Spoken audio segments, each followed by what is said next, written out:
Oh, look, it does work from down here. Well, I can stand right here. Oh, because the audio's in the camera. Oh, gotcha. Okay. Wow, it actually works down here, though. I'm surprised at that.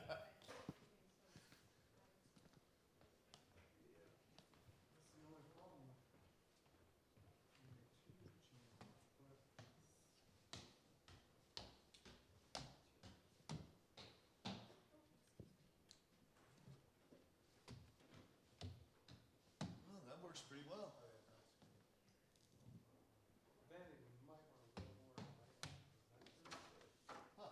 I'll be darned. This actually works down in the video booth. I was like, where'd Steve go? I was like, we should take that downstairs. All righty. Is this a good place? There we go. All righty. Talking to you guys. 1, 2, 3, 4, 5, 6, 7, 8, 9. Eins, zwei, drei. Uno, dos, tres. Hello. So, running out of things to say, fellers.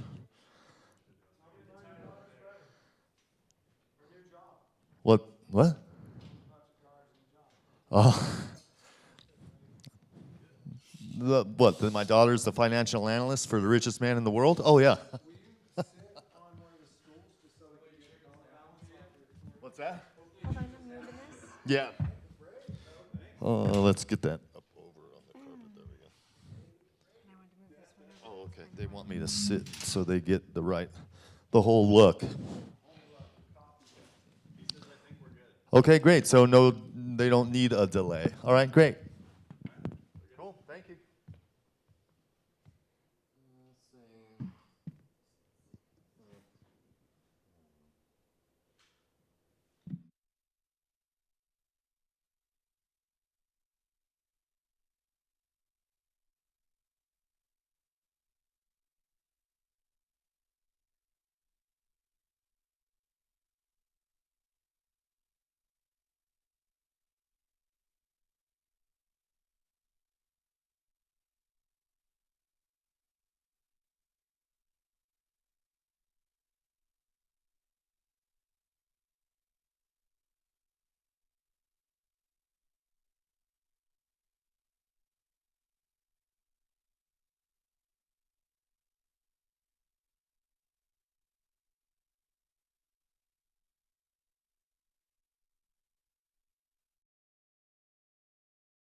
what you want. Love is all we've got, and we don't know a thing. No one knows for sure.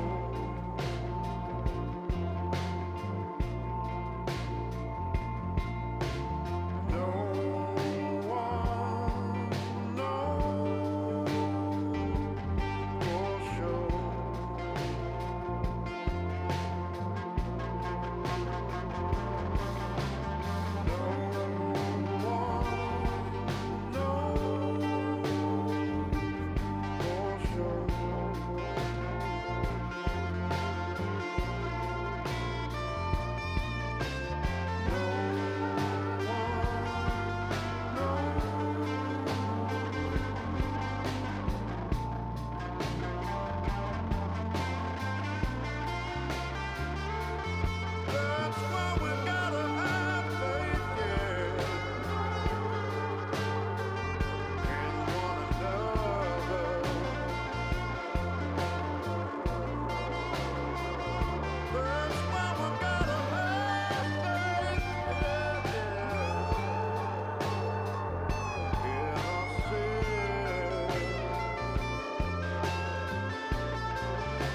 breaks my heart to pull apart the love we had, things we built.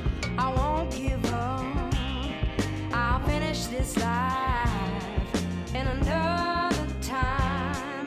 We'll make things right. Run away, run away, run away, love. Run away, love. Run away,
Brother in tears, look at this chain of sorrows, stretching all the way from here and now to hell and gone.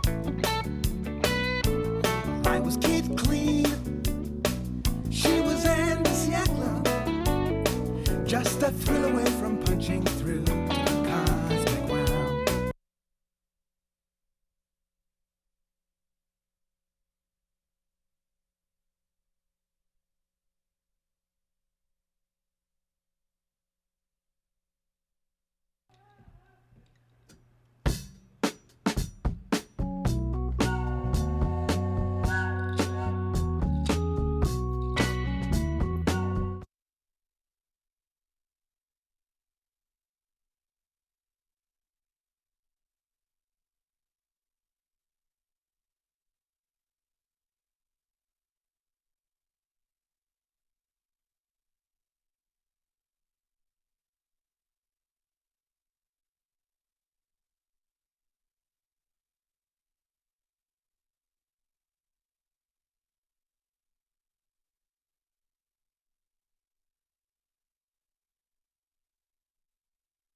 I see nothing standing in the way of us taking what we want today.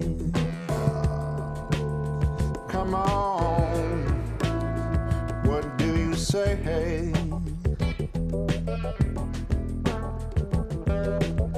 All I see are possibilities.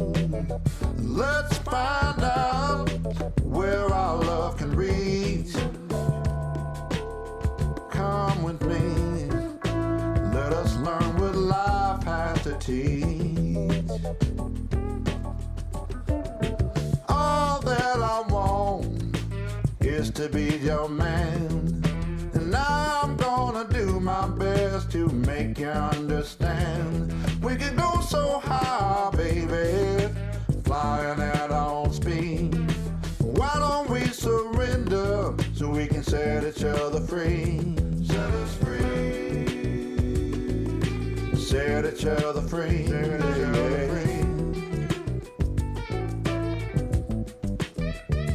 Set us free.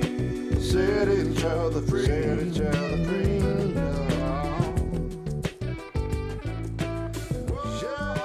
Set each other free.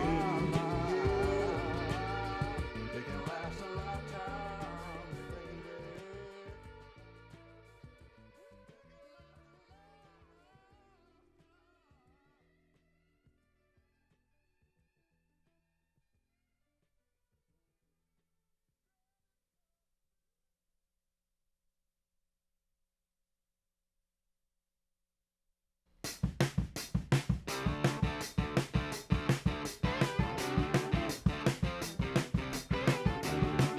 Wrap it up. I can stand it. Wrap it up. I can stand it. Wrap it up. Yeah. Ain't no need for candy. Ain't no need for sugar. Ain't no need for nothing in your soul that you just can't deliver. I can help you, baby. So just take my hand, fly you out to Saturn, hanging out in the sunrise in Birmingham. Wrap it up. I can stand it. Wrap it up. I can stand it. Wrap it up. I can't take it. Wrap it up. Yeah. Ain't no need for candy. Ain't no need for sugar. Ain't no need for nothing in your soul that you just can't deliver. I can help you, baby.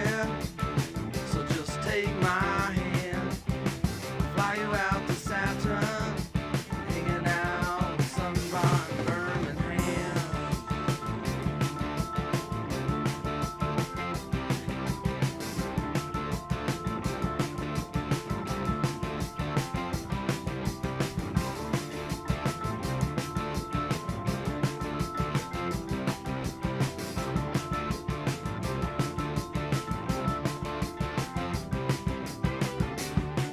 Wrap it up. I can stand it. Wrap it up. I can stand it. Wrap it up. I can stand it. Wrap it up.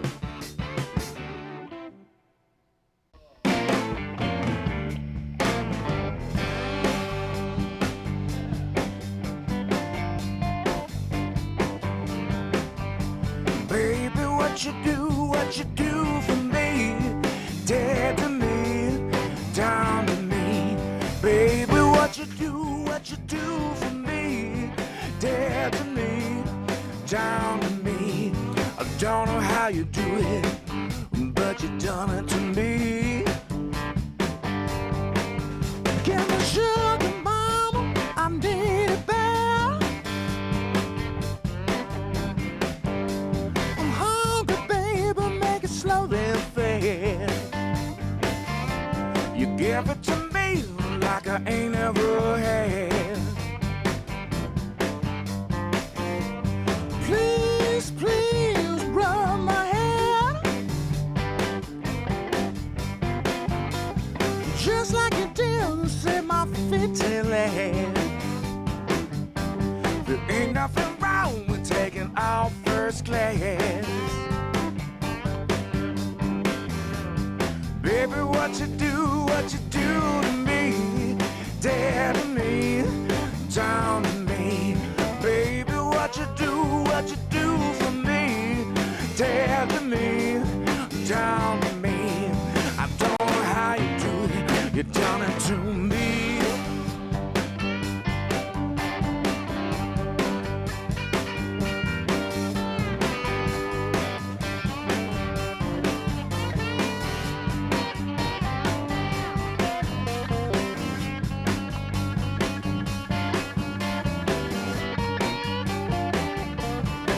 Well, baby, what you do to me, tell to me, down to me.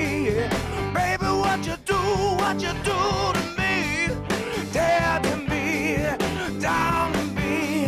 I don't know how you do it, but you done it to me.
Zeppelin thing where it's like they're like losing a beat here and shit there, so like you can't just get up in a bar and play it. Like you gotta know it. Thanks for making that call. Oh, you fucking killed it. I love that too.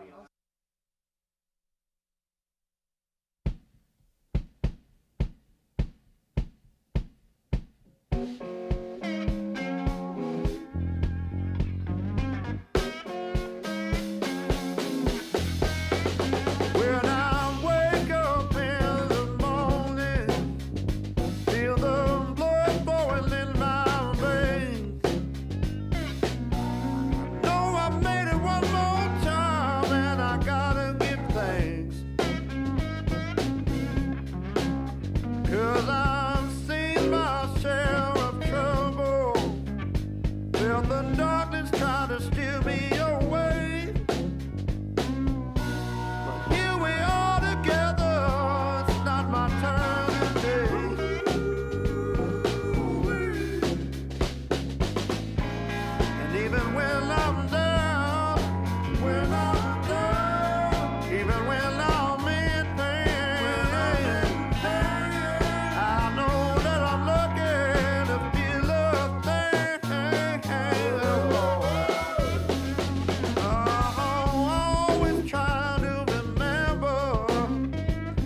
whenever I'm feeling weak.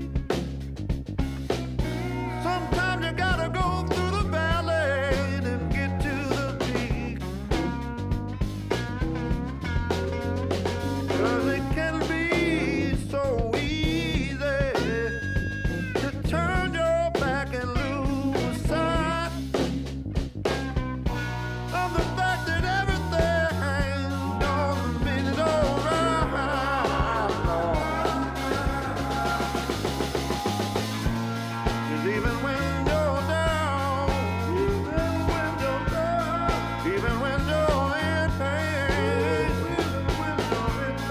just know that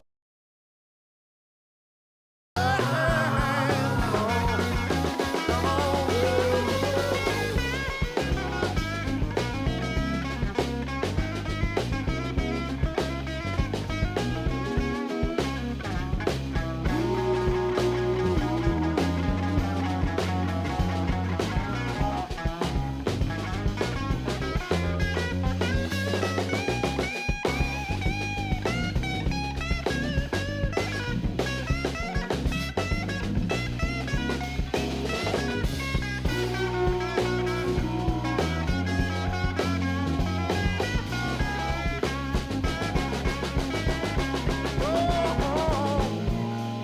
Even when you're down, when you're down, even when you're in pain, just know that you're lucky to feel up there, Lord.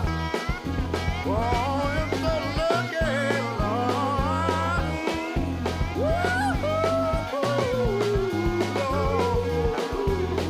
You know that you're lucky to feel up there.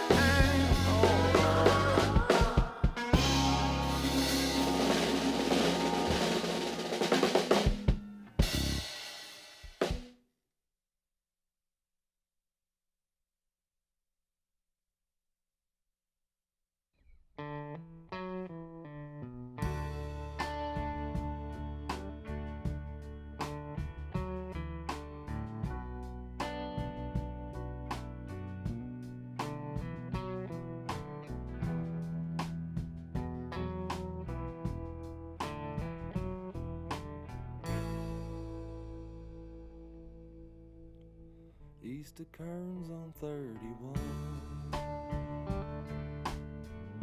A two-lane blacktop leads me home. Faded shadows of a happy past. It's our time and then we're gone. In my hands they once were strong. Could used to hold a telephone. The time I've got is just on loan. Wish I could have done more.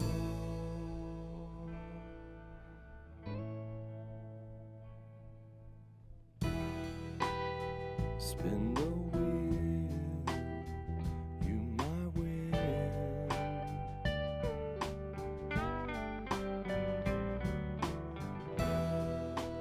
Might as well go all in.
getting cold.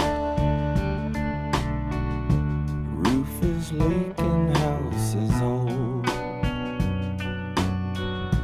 and my memories can't be sold. Hope my stories will be told.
Looking for emotion, but you can't find a word.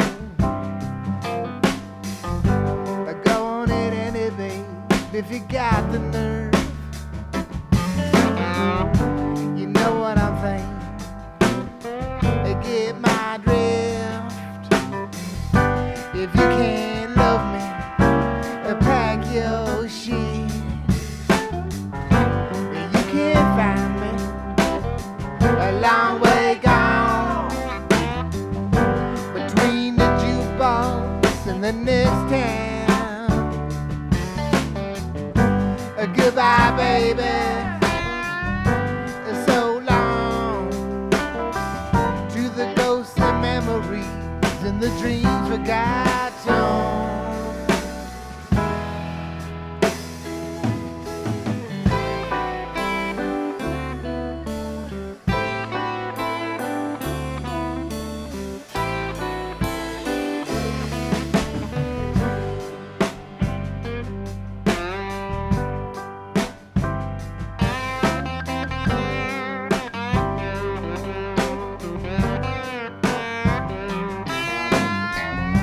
Our house is haunted, blue ghosts all around. Why my fortune cookies always wrong? The things we do for money and the places we go.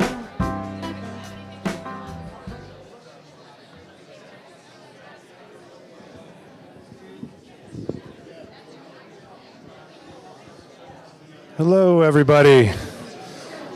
Everybody find a seat. Boy, that's bright. So welcome to E-Town Hall, everyone. Show of hands, first time E-Town Hall attendees. Excellent, excellent. Well, a big welcome to you folks, and all the other folks, make sure you tell them how great this place is. So, a little bit about E-Town. Thank you, sir. So, E-Town Hall. Right now, everyone's on 7 layers of floor, all for amazing acoustics. You'll see great artwork throughout the facility. 246 solar panels on the roof make us virtually carbon neutral.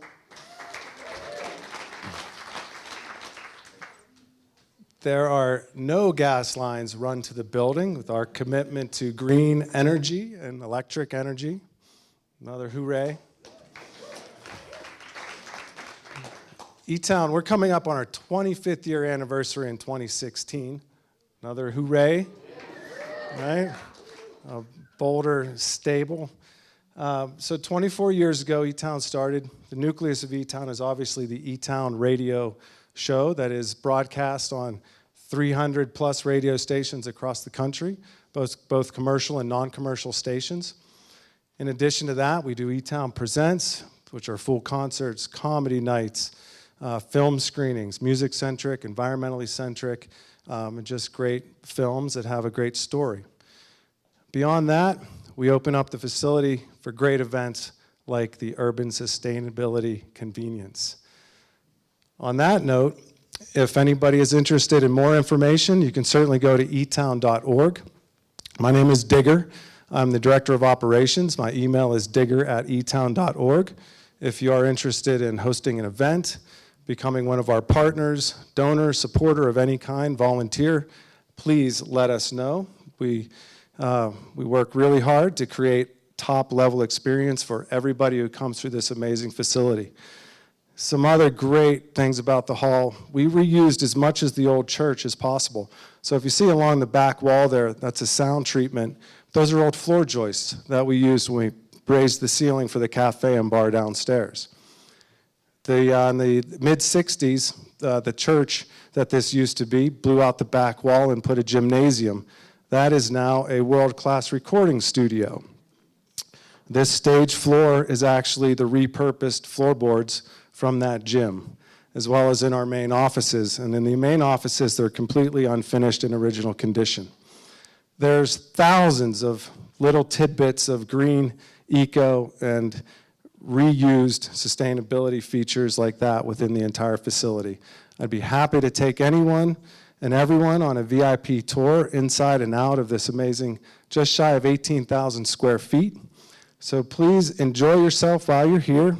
Spread the word that we're here, because we're kind of still a best-kept secret in town, but we certainly have our loyal fans, which was about half of the group, I guess. So on that note, again, welcome to E-Town Hall. I'm going to turn it over to David Driscoll.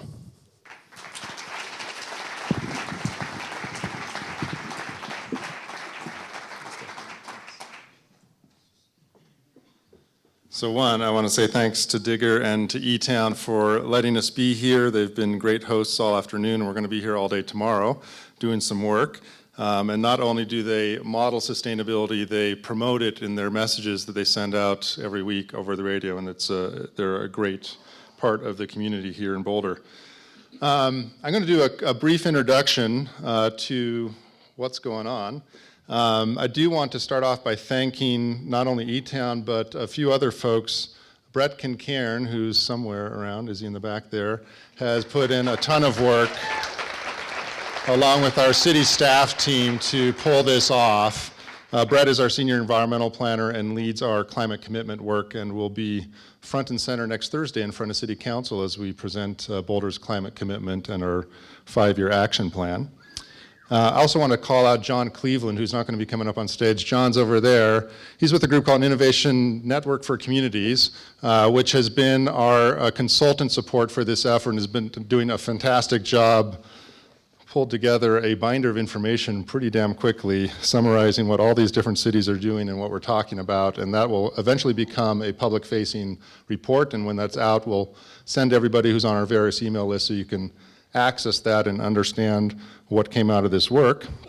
And then I also want to thank our guest cities who are here, who you'll be hearing from a little later tonight. They didn't know they were signing up to do public presentations when they agreed to come, but they've been very gracious in, as we said, hey, you're going to be here in town. People in our community would love to hear about what you guys are doing. So they're here, and you'll be hearing from them. So a little bit about what this is. So if I can make that work, yeah. USDN is the Urban Sustainability Directors Network, of which Boulder is a member. And it is a national network of cities that are committed to sustainability and trying to build a field of practice around sustainability, figure out what it is, because it's not really been around that long that you have sustainability professionals. And it's a great group, 136 sustainability directors are members. A lot of our extended staff are also participants in the network's work. It basically connects people, brings them together, and then funds innovation. And tonight's convening and the 2 days that we're working together is actually funded through what's called an Innovation Fund grant. We have a great group of funders who have been really committed to supporting a member-driven organization, and that's what's funded folks coming here and the work that's led up to it and the work that'll come out of it. And one of the things that USDN has been working on is what's called the Carbon Neutral Cities Initiative, or Alliance, which is 17 cities from USDN and from another group called C40 Cities, which is a global group. 17 cities that are kind of trying to push the envelope in terms of deep carbon emission reductions, thinking about how we're going to get to at least an 80% reduction in carbon emissions by 2050. Great group of funders, again, behind this initiative. All the cities who are here tonight are both members of USDN and members of CNCA. I always point to them as a model of a network because they know that a lot of the creative thinking that goes on happens outside of the structured workshops and meetings. So tonight's convening came about at last year's annual meeting in Houston, where several of us at 11:30 at night were reflecting on the day over beer and talking about how we all seem to be trying to get to the same place, but we're on such different paths and we're using different language to talk about it. Wouldn't it be great to get in a room and try to figure out if there's a shared framework for talking about this energy system transformation that's beyond just electricity decarbonization, but a whole set of propositions, value propositions, but also looking at transportation fuel, looking at natural gas systems. How are we going to get to this 80% reduction? Most likely when we get there, we're all going to be in a pretty similar place, but we're in such different starting points with different regulatory structures, different rate structures, different opportunities, different climates. The next day we wrote up a grant proposal, put it in the kitty, and got some money to make this happen. So we're not going to talk a lot about climate change, but that certainly is what is driving this work. We're certainly focused on trying to create a lot of different community benefits and positive outcomes, but probably most people in this room know the fact that of the months we've had this year, four of the 5 hottest months on record have happened this year. June was the hottest month on record since we started keeping track of temperature. So it's certainly going on. We've all been swapping stories about the heat wave in Seattle and the drought in San Francisco and the rainy summer here in Boulder. So there's no shortage of evidence of things changing. All of our city mayors, while we've been here, have actually been in the Vatican the last 2 days, meeting with Pope Francis, who you probably know that he put out an encyclical calling for action related to climate change and human justice. And if you can play Find the Mayor, we found our mayor. There's our mayor. But all of the cities actually presented tonight, their mayors were in attendance, and a lot of great stories of people making commitments on the spot. At the meeting, 40% reduction goal set by New York's mayor, Ed Lee, the mayor of San Francisco, talking about switching their entire fleet of vehicles, of diesel fleet to renewable diesel by the end of the year, which is going to cut emissions from their fleet vehicles by 60 to 70%. So a lot of commitment to action, and a lot of what USDN and CNCA are working on is how do we collectively as cities have a stronger voice, sort of embrace that cities are the place that innovation is happening, and in things, international debates, city voice needs to be heard, and that we are less in the pocket maybe of special interests and are able to maybe say things that maybe our national politicians are less comfortable saying. And so how can we be present and say things in those forums? So on the flip side, from climate change, which is pretty daunting, is the incredible opportunity that we think this represents and why we're all trying to figure out what is the role of cities in this energy system transformation. And just a few numbers, there's been some estimates in terms of all the investment in terms of new systems, new technologies represents a huge global marketplace in terms of economic opportunity. Here in Boulder, we've done some estimates of how much money we spend on energy, not just electricity, but natural gas and petroleum to run our vehicles every year. $300 million a year that we spend on energy. So when you think about that over a 30 years time span, yeah, we need to invest a lot and change that energy system, but just business as usual, that's a lot of money, and most of that money goes to buy fuel that gets burned. So if we can invest in a different kind of technology that the fuel is free or low cost, then we can, over time, actually keep a lot more money in our community invested in things that are important to us. And that's a big part of thinking about each of us, each city has different opportunities, each is going to have a different pathway, but what does that endpoint look like, and how can we create analytical tools and approaches that can be shared, not just amongst the cities here, but with other cities that are followers and sort of trying to learn from what some of the vanguard cities are doing. So, we have pretty modest expectations for our convening. We spent this afternoon sharing with each other where we're at, where we've been working on in terms of energy. Our heads are spinning. There's a lot going on. You'll get a little bit of flavor of that as we go through the presentations from the cities. But also just try to create a framework, a shared language for talking about things. And we've been really fortunate. Boulder has led 2 Carbon Neutral Cities Alliance grants that we recently found out that we were awarded. One will be a direct follow-up to tonight's conversation to look at prototypes of different kinds of physical development, neighborhoods, business districts, that we can then start modeling what does an 80% reduction by 2050 look like in different scenarios of different physical development, and looking across several different cities in terms of climate. So Seattle and Minneapolis are part of that grant proposal with us. And then another grant proposal to look at thermal decarbonization in San Francisco, who's here tonight, is also part of that grant proposal. So some great follow-up steps already in the works, and we know that after tomorrow's conversation, we'll have some other things that we want to work on together. So I won't go through all this, but the short story is the role of municipal government needs to be thought critically about in terms of what should we be doing to either facilitate or get out of the way of this change.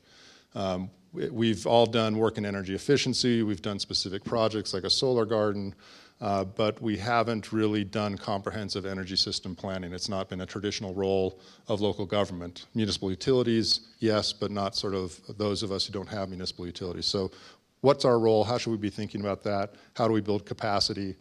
And when we talk about urban energy system transformation, just wanted to highlight it certainly includes energy efficiency, reducing energy demand, the introduction of new technologies, and for us in this conversation, really looking at the intersection between electricity, natural gas decarbonization, and electrification or alternative fuels in the transportation fleet. So how do we think about those things together as we take on these incredibly aggressive goals that quite frankly are bigger than anything we've ever done before. But as we get into it, it's pretty exciting, the opportunities that are before us. So these are the cities you'll be hearing from tonight. Our friends from Boston, Minneapolis, Seattle, Portland, San Francisco, and Boulder. Before we hear from them, we're really excited to have a couple people who've been joining the conversation. We have a number of people who've joined, but 2 of them you're going to hear from tonight who are people who think about this stuff all the time and are bringing sort of a private sector industry perspective to our conversations. And we're going to hear from 2. First of all, we're going to hear from Greg Kandankulam, who's here from San Francisco office of NRG, which is a national level utility working in a lot of different energy spaces. Greg brings a lot of great background. He's spent 6 years as a naval nuclear engineer, also has an MBA in sustainability management, spent the last 5 years looking at projects at the intersection of energy, water, and food, and is currently leading NRG's work on looking at carbon reductions related to fossil fuel fleet management. And he's going to give us a brief overview of their work and some things that we should be thinking about as we think about energy system transformation. So Greg, why don't you come up?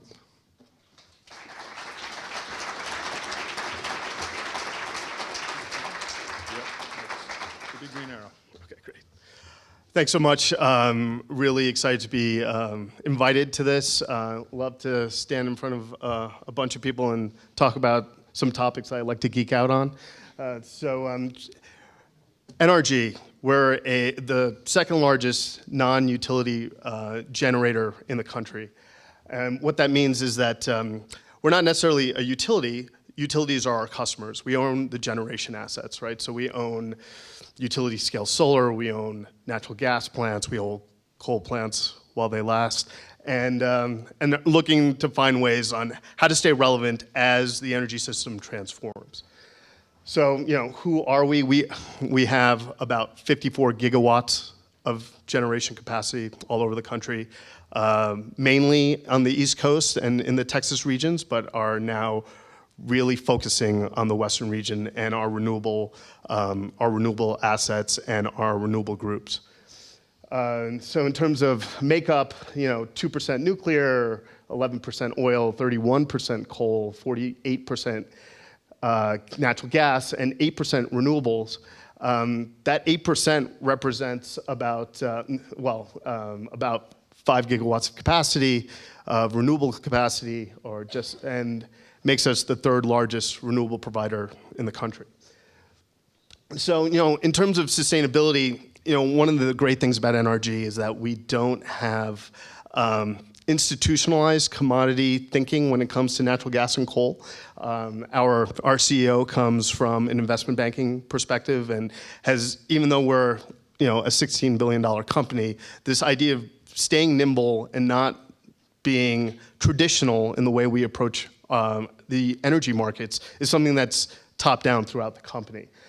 This is David Crane, our CEO. I'll read the last blurb from his quote. So get mad as hell that some energy companies aren't giving you the freedom to choose where and how you get your energy. They're betting on the fact that all of us would continue to be largely indifferent to who supplies our energy or how it's produced and transported. Prove them wrong. And I know that Boulder is a great case study in the fact that you're trying to buck the system on how you're basically interfacing with the utility and trying to become off the grid on your own 2 feet. So that's good on you. So for us, sustainability is the ability to endure in the future. And how do you do that as a company whose tradition has been a centralized power generator, mostly based on legacy assets and fossil fuels? So we're going to catalyze this shift in a sustainable energy future. And the idea is that we're going to go more green. We're going to empower retail customers instead of just our traditional utility and customers to become more empowered, for lack of better terms, and then enhance our generation capacity, clean up our fossil fuel fleets. What does the future look like? Increasingly decentralized, right? So more rooftop solar, more wholesale solar, which is anywhere between 1 and 10 megawatts, where companies and commercial and industrial entities build their own solar and renewable assets, feed that back into the grid, or create their own resilient paradigms to handle their own basic operations, and then democratize. What is your relationship going to be like with energy in the future? In San Francisco, we like to use analogies when we talk about business models, right? Like the Facebook for jelly beans or something along those lines, right? But in this case, what's it going to be like when there's an Airbnb for energy and you can arbitrage peer-to-peer for your own energy needs, right? So those are the types of things that we think about at NRG, right? And then, increasingly renewable, right? These are basically the three kind of paradigms that we think about when we see the energy future. So how are we going to do that? We're shifting our business model over time, right? Full suite of energy solutions, from energy services, retail electric products and providers, microgrid solutions. We'll talk more about microgrids, not just myself, but Dan when he comes up here as well. Smart energy solutions, demand response on more of a neighborhood and district scale, and more distributed solar and wind. Basically, getting power locally to the places where they need to be. And how are we going to basically support that endeavor? So here's the challenge. We're the 4th largest emitter of carbon in the country with all of our legacy assets, right? We're talking about 46 gigawatts of legacy assets that are fossil-based. But we have a plan where we are going to continue to grow our business, and we have very similar goals to the Carbon Alliance and the cities that convene today. So 50% by 2030, on a path to 90% reduction by 2050. And there are several ways that we're going to do that. But that's based on a 2014 baseline. We think that we're going to save about 125 million metric tons of CO2. These are absolute targets, and we'll be updating our goal progress annually in as transparent fashion as possible. So in terms of how we're going to get there, coal fleets are aging. In the next 10 to 13 years, most coal plants will be 50 to 60 years old. Part of the roadmap there is to swap some of those coal plants and on that existing infrastructure build natural gas plants, which will reduce quite a bit in that time frame in terms of the CO2 emissions. And then part of that roadmap also includes carbon capture and sequestration. So that's basically capturing carbon dioxide from the flumes of coal plants, from natural gas, and creating value-added products out of them, whether that's plastics, fuels. 3M is working on a great product for that, and enhanced oil recovery. So basically, instead of needing to do exploration for new oil fields, getting more production out of existing oil fields. And some of the things that I talk about when it comes to how we approach coal, natural gas, and even petroleum. We didn't leave the Stone Age for lack of stones, right? And we're not going to leave coal. We're not going to leave coal or petroleum for lack of that resource. We're going to be leaving a ton of that product in the ground when we make this energy transition, right?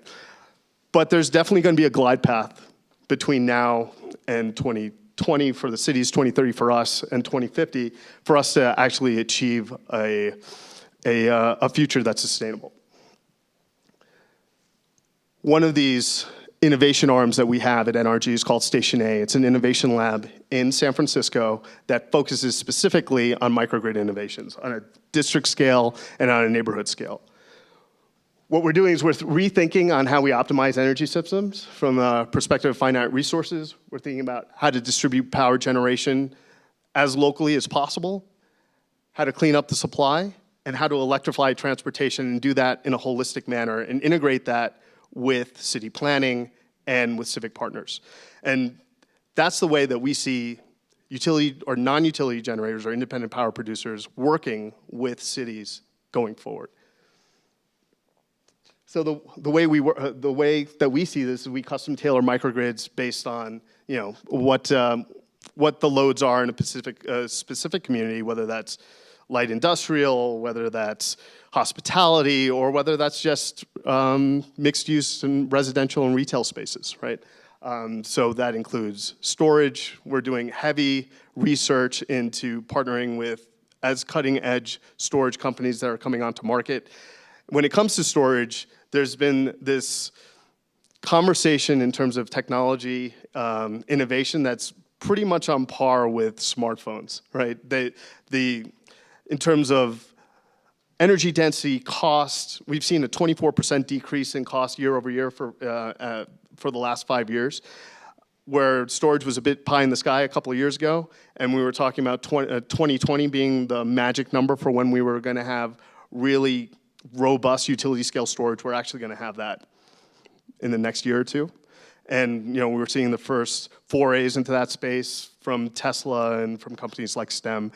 So we're going to have the opportunity for a retail consumer like yourselves to have a battery pack on your house with your solar and being able to arbitrage peak demand pricing and shave your costs and maybe even be able to sell back to the grid.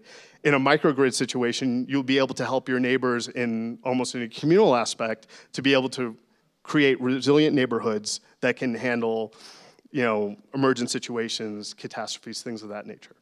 A use case for that, we developed a microgrid for the Princeton Hospital for Kaiser some years ago. During Hurricane Sandy, most of the hospitals in New Jersey took about a week to come back online. This hospital took a couple of hours to come back online, right? So when you talk about emergency services and just civic services in general, our sometimes taken for granted relationship with energy becomes very apparent when the lights are out for a long period of time. And so in this case, it's not just about staying warm or keeping the lights on, but it's about saving lives, right? And trying to keep your communities healthy. And so that's the way we approach the future of microgrid innovation. One of the other things that we're doing there at Station A is looking at how a community of microgrids, say a city like Boulder has several different districts that have their own microgrids that help each other out. How do they communicate together? How do they feed back into the grid? How do they support each other when there are emergent loads that aren't necessarily planned for? What backup systems are in place for that? What software tools need to be implemented for that? What data science expertise do cities need to actually help that move along? So, these are the things that we're trying to frame as we have these conversations with different municipalities. So in terms of, wasn't sure at what point I was going to be speaking during this presentation, so we're going to keep the questions for the Q&A later. But in terms of our vision, NRG, our vision for sustainable future drives everything we do. Right? At the end of the day, what you do as a company has to improve people's lives, or you're not creating value. Right? And that's what we're looking to do through how we integrate with civic leaders and civic infrastructure going forward. So thanks.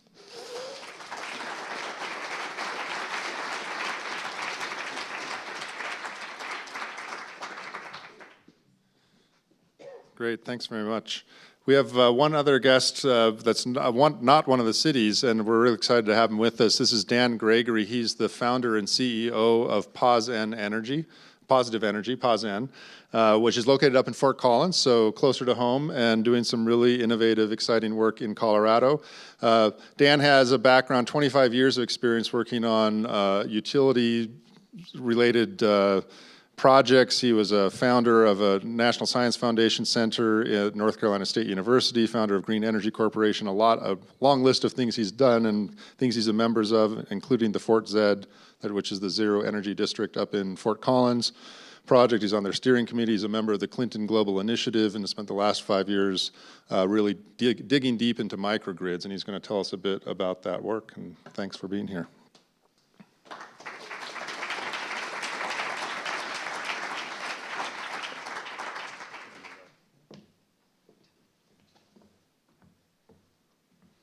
Well, this is exciting. I've been in this industry since '85, mostly working in investor-owned electric utilities, building the grids in the United States, pretty much worldwide except China. I haven't done anything in China. But essentially, I'm sort of one of the culprits of putting together the grid as it's configured, centralized power plants, heavy reliance on fossils, et cetera. About 5 years, January 12th, 2010, Haiti had an earthquake, as we all know.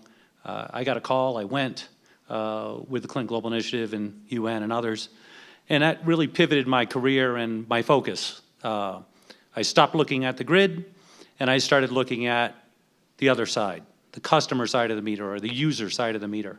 A lot of these ideas that you'll hear about tonight came from my work in Haiti, but also in just trying to figure out how to bring energy as close as possible to where the load exists, where the person uses the energy.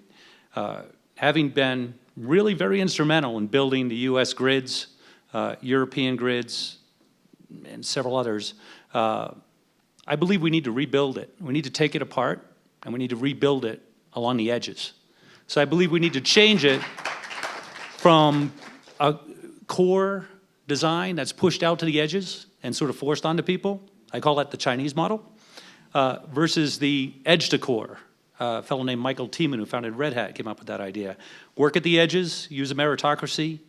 The best ideas float to the top. Adopt those ideas, empower people to make them happen. People will make them happen. So I see that as my job. I've been a technologist most of my life, but at this point, I'm running a energy project development company. We actually design, build, own, operate, maintain our projects in most cases. So you'll hear about a few of those projects that are being built here in Colorado tonight. This is a very brief presentation. I try to make it very few points per slide.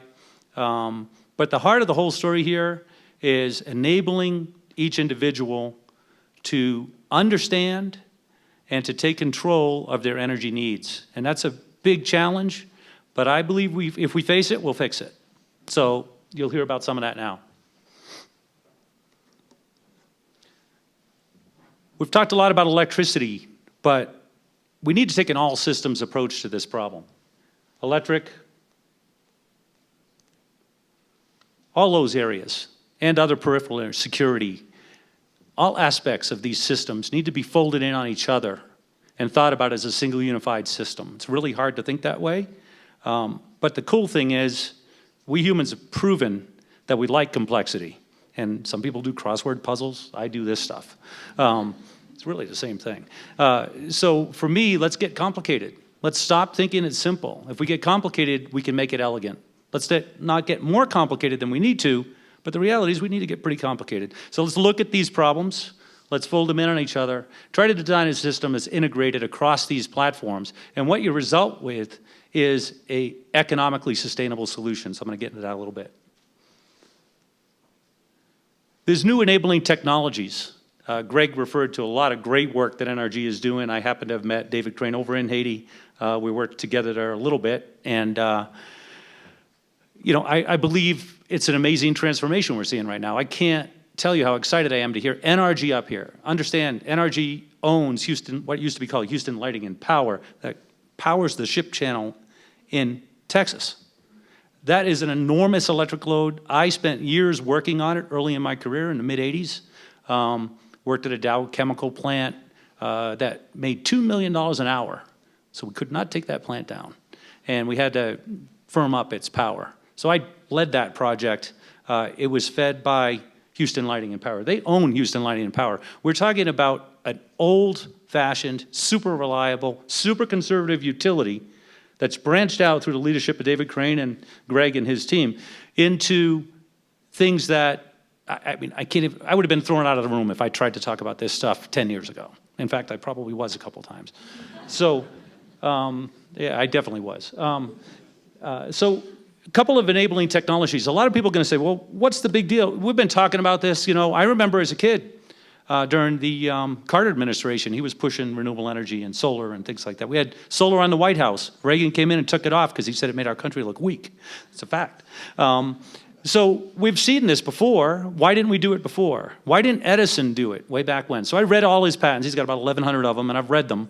And he almost got it. And if he had a couple things that we have now, we would have a DC electric system in the world. And the first electric system was at Con Ed in New York City. It was 5,000 customers, DC. So that's kind of interesting. But the problem was we couldn't switch high current power devices without creating a lot of heat and failure.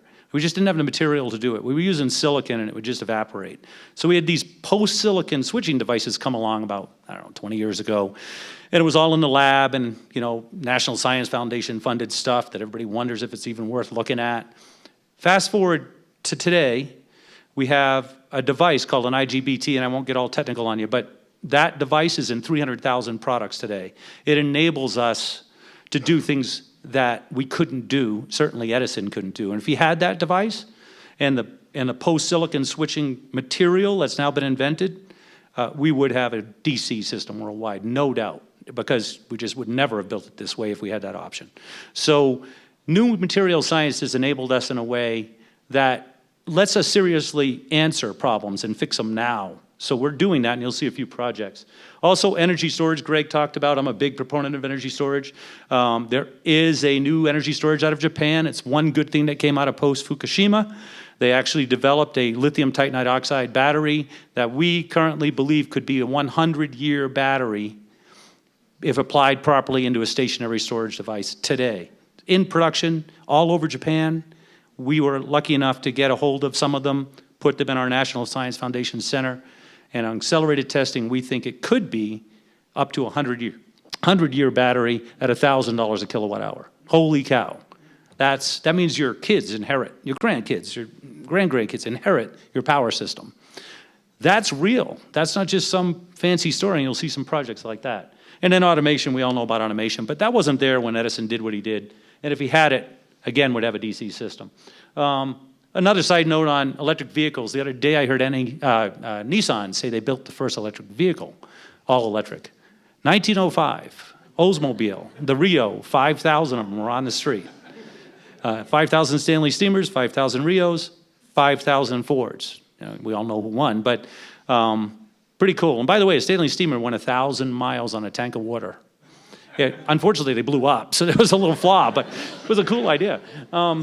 So, you know, enabling policies, the cities that are here really have to think about policy, because if we look at the Rural Electrification Act of 1936, it was the best gift I think our government ever gave us in the form of an actual piece of legislation. It's fabulous. Still exists today in the form of our electric co-ops around the country. About 44 million meters are served by the result of the Rural Electrification Act. In 2 years, the farmers electrified 80% of the United States after they got that policy in place. 2 years. No internet, no CAD, no special engineers, farmers, hydro, they did it. That's pretty embarrassing that we're all saying, oh, this can't be done, this is so hard. It's not. We just have to think differently. And that means we need policies that enable this. So one, we got to go with open standards. We got to stop this proprietary stuff. If we lock ourselves into proprietary technology, we'll be victims of stagnation. So we just can't go there. We have to look at open standards with whatever we design. We have to pay attention closely to those standards and make sure we comply with them so that we can meet UL, we can get permits. But you know, what we're doing is pretty progressive, and typical inspectors are not trained in this area. Makes it very difficult for them. It's not that they're against it, they just don't understand it, and they need to be trained. So the cities could do some training. They could certainly put some special permitting policies in place to enable NRG, POSEN, other developers to come in and do their work, even though it doesn't conform exactly with the way the AC system works. We are building today a safer building than has ever been built, ever. And the reason is we're enabling that building with low voltage DC, touch safe, no fires, completely safe building. No reason we can't do this, doesn't conform to code. So instead we've got three-phase AC, 480 volt power into this building and to other buildings. And what that means is fires, it means electrocutions, it means losing linemen. We don't talk about that, but this industry does have a lot of safety issues. Those safety issues go away when we start adopting low voltage DC. That idea of being electrocuted is not possible under 60 volts DC. So, and that is in the National Electric Code actually. But the point is, these are new ideas built on a foundation of science that do require the cities to actually start changing some things to make them adopted and basically lower the cost of what we're doing. Resiliency is a huge deal for us. We're all seeing the effects of climate change. However we want to see it, we know there's something going on here. So, you know, Thomas Friedman calls it global weirding. I think that's pretty good. And it's not just warming, it's weirding. It's like, what the heck is going on? So we need to know that we're going to have some strange things happen. Like the Big Thompson flood. Very strange. I actually have a lab on the river, so we were watching it. Came about 100 yards from our door. Very weird stuff. So we got to be prepared for disasters. This is a little weird stuff, sounds like sci-fi. Electromagnetic pulses, cosmic rays actually do disrupt our electronics. These are activities that have nothing to do with what we do here on Earth. This is solar activity, space particles that transfer down into the Earth and penetrate our environment can cause electronics to fail. There's been some incidents in the past, about 100 years ago, a very severe incident that actually lit some cornfields on fire from an EMP, from a flare from the sun. Well documented, you can read about it on the internet. The point is, that's going to happen again. Pretty likely, I don't know when, none of us know, but it's going to happen again. So we need to worry about that and figure out, face it, fix it, design something to solve it. And then, of course, the horrible world we live in has terrorism. And that, in my mind, cyber attack is terrorism. I think it's an awful thing. It's crippling a lot of our banking and so forth. It's a form of terrorism. So we need to really address those in our systems and in our designs. We know how to do that. That is not hard. It just needs to be prioritized. And in fact, with open standards, it's actually cheaper to do if you design it in from the start. If you try to bolt it on afterward, I don't even think it can be done. So something to think about there. Economics. I believe for our country to be competitive, we need a 20-year stable electric rate. You need to be able to, as an investor, I'm an investor. I invest in energy projects, long-term energy projects. I can't build a data center today without being sure what my energy is going to cost. It's about 50% of the operating cost for a data center is the energy that it consumes. What if you built one 8 years ago in San Diego, and you built it when power was 8 cents? Fast forward 8 years. Now, you built the data center on a 20-year financial model. And at 8 cents, it's been 8 cents forever. You probably put a little escalator in it. Pretty much energy was going to be flat. That's what everybody thought 8 years ago. Today, it's over 16 cents in San Diego. Once it crossed 15 cents, the data center, 5 data centers in San Diego that I've that I've been asked to investigate, started losing money every day.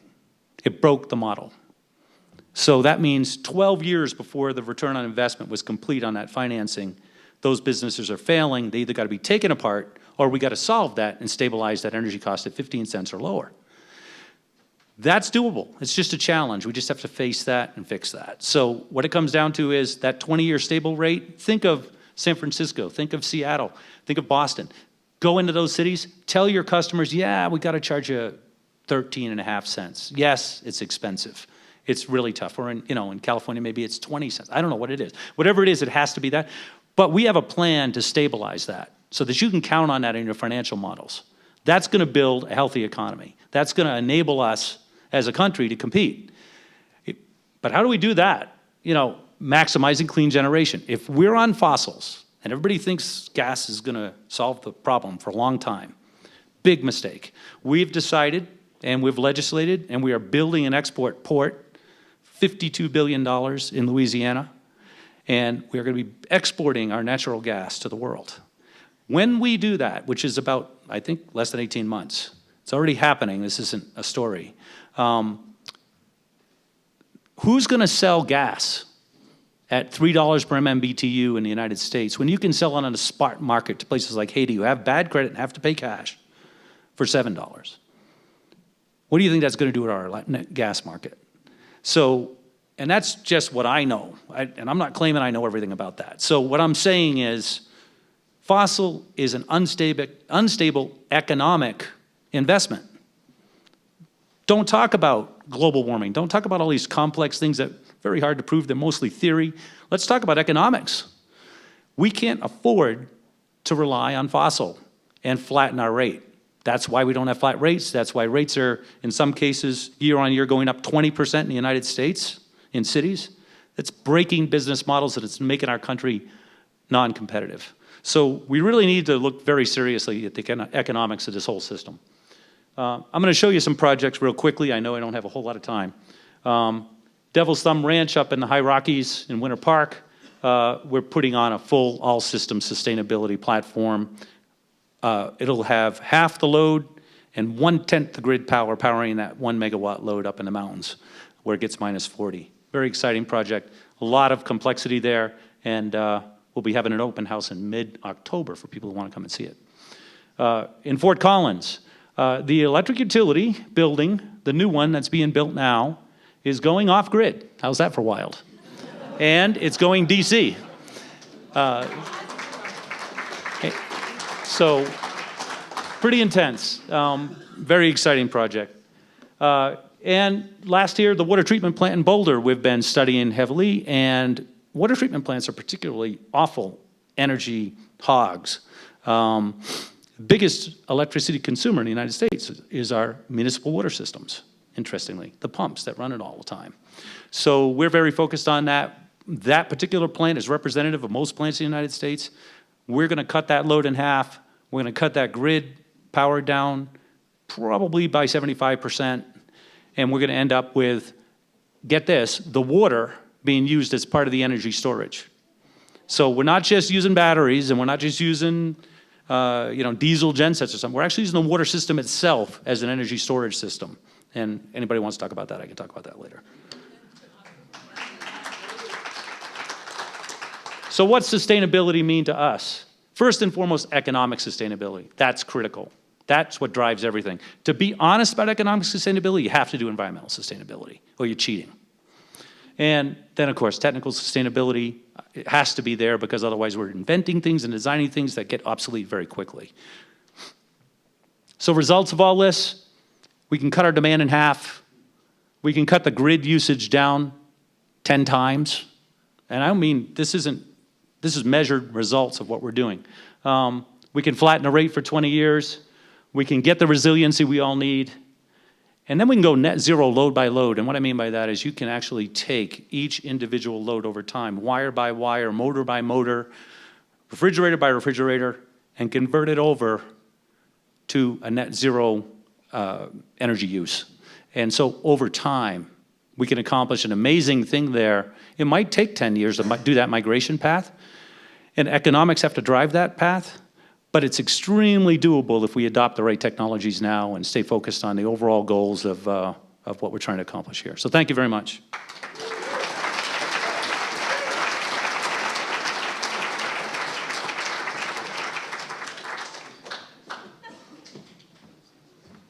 Thanks to both Dan and Greg for those presentations. A lot of incredible things going on in the energy world. And now we're going to hear really quickly from the cities that are part of the convening to understand how is this energy transformation starting to play out at the municipal level. And then after that, we're going to have a lot of time to do some Q&A and just sort of maybe bounce some ideas around. So we'll be bringing them back up on the stage. But if I could have the city reps who are doing the presentations come up and join me on stage, and we'll quickly go through and get a high-level overview. I know we also did some city profiles, and I don't know if we have copies, but we can put them up online that sort of give you some facts and figures about each of these cities. And I think we've got an order worked out here, right? Grab a seat, and we're going to hear from Boston first, so you guys can come right on up. All right. Is it you and Travis, or? Okay, Travis will yell. Okay. We have two folks here from Boston, Massachusetts. Brad Swing's going to do the presentation. He's also joined by Travis Sheehan, and really excited to have them part of the conversation you're going to hear. They've been doing some really interesting work in the microgrids area. And do we have my, yeah. You've got it up. So it's really great to be in an audience that laughs at the notion of a utility building going DC. It's like, wow, where am I? Apologies. This is a PDF of a PowerPoint that I'm doing next week to the National Governors Association, quite obviously. Listen, in Boston, I have to sort of do it this way because I have to see what I'm talking about here. I'm Director of Energy Policy and Programs in the City of Boston. My name is Brad Swing. I'm here with our Energy Fellow from the Boston Redevelopment Authority, Travis Sheehan. My job for many years has been to find a way to integrate energy system planning in the economic development and planning functions of Boston city government. And some of the drivers that have allowed me to make some progress on this initiative have been what you see here. You know, Hurricane Sandy for us was a near miss. If it was just a few hours different in the way it went up the East Coast, we would have been hit. We're in an urban growth boom. We're adding 53,000 units of housing by 2030. We have a new mayor for the first time in 20 years. He's instituted a citywide plan, Imagine Boston 2030. It's the first citywide plan in 50 years. Boston is a really different society and mix of cultural forces than what I've experienced here in Boulder in only 24 hours. We have a beautiful city. It was built deal by deal, building by building, mayor, developer, extraction, moment by moment. We don't have genuine planning. Is this on TV? It's live streaming. We have genuine planning now. We have a new mayor. We have Imagine Boston 2030. And really what is so exciting for us is that it does place a location for our housing plan for 53,000 units of new housing by 2030, for our very innovative transportation plan, for our climate action plan, and for our citywide energy study, which I will get into in just a moment. Let's see. We heard about microgrid development from our first two speakers. I could talk about a lot of the exciting ways in which Boston city government is intervening in the various discussions about our energy future at the local, state, regional, and federal level.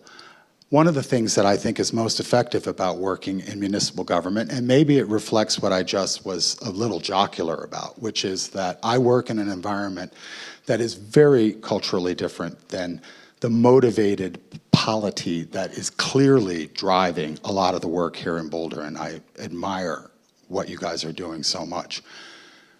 In Boston, we really need to learn by doing. We need to do project-based policy development. We need to congratulate our major business leaders on being climate champions after the fact. We need to find a way to embed the sustainability standards, the climate resilience, greenhouse gas emissions reduction standards that we need in project development. In an example here, a multi-user microgrid.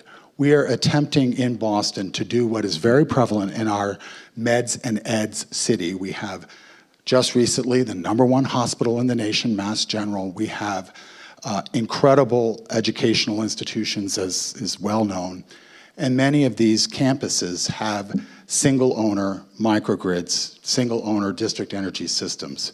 What we're interested in doing is essentially a technology transfer and to get beyond the boundary of the single owner and into a multi-owner, multi-user microgrid setting where we bring the benefits of lower total cost of energy, lower greenhouse gas emissions, and resilience bundled in a project that demonstrates these benefits in a real way and is done in a way where we are able to pilot some project finance initiatives where we're able to do the kinds of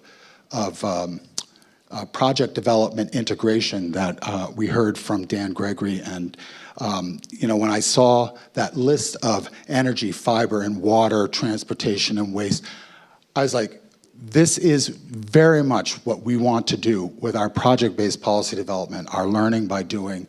We want to build we actually have a pilot multi-user microgrid on the planned for our Boston Marine Industrial Park. It's a portion of the city.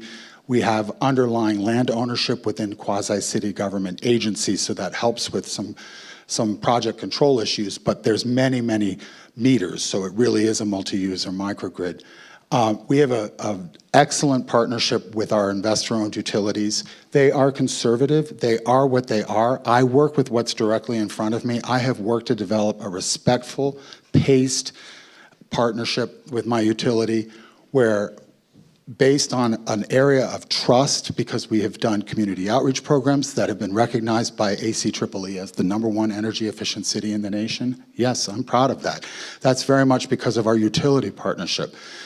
Because we've been able to really help each other in those ways, there's been an arena of trust where we've been able to have them go down a learning journey with us, where we had a business model driven process to really find what it would take to get a multi-user microgrid district energy tri-generation system built in an area outside of a single owner campus setting. And we've just this week seen that our utility has signed a memorandum of understanding with our development company for key information exchange. The project is becoming real. I couldn't be more excited.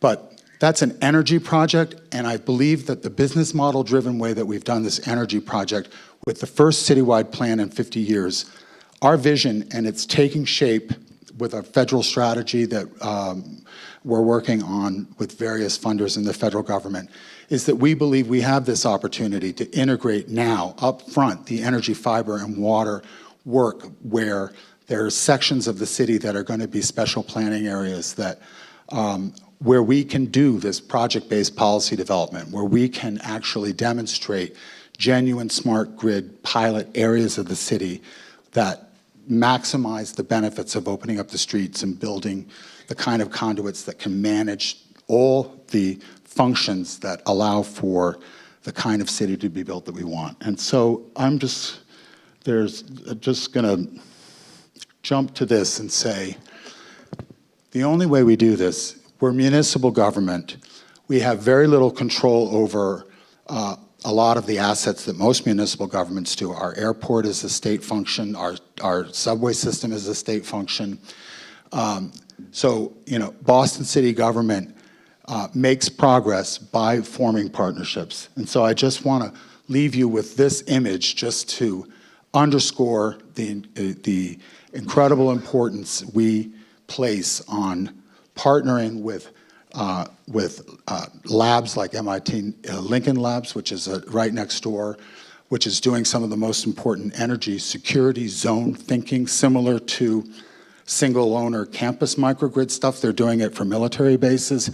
They need to get beyond the boundaries of a military base. We want to get beyond the boundaries of campus microgrids. It's a perfect partnership. They are bringing all the learning that they're doing on how microgrids can provide the kind of resiliency and energy security that is such an important issue as part of our work. I could go through all the partners on this slide and talk about how grateful I am and how excited I am by the partnership and the learning that we go on together. I think the point is made, and I will turn it over to my next city collaborator. Thanks, Brad. We're going to jump across the continent and hear from Christy Baumel, who's here from the Office of Sustainability, heads up energy work for the city of Seattle. Thank you, and I'll also do the sideways thing here. So, Christy Baumel, Climate and Energy Planner or Advisor. See, I'm just parroting what I just heard. I don't even know who I am. Energy Czar, I'll parrot that. Christy Baumel, the Energy Czar for the city of Seattle. I'm going to shift gears a little bit here.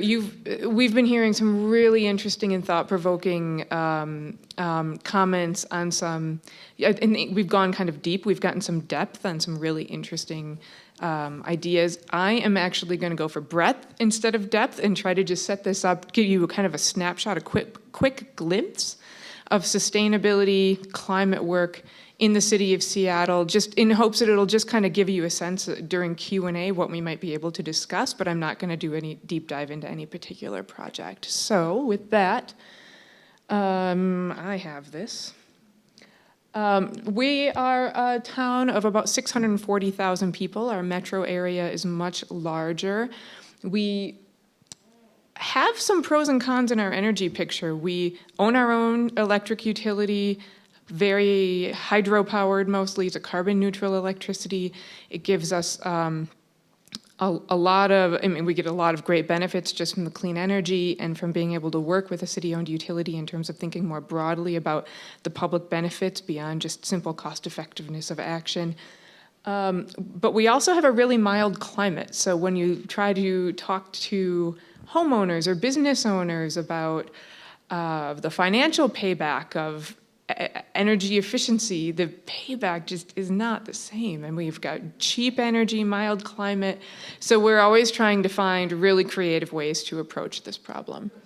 What we do have going for us is, like Boulder, a very strong, deep, long-standing ethic for sustainability and green. And so we do definitely get some miles from that. Like I said, breadth. I'm not going to read this to you, and you don't really have to read it either.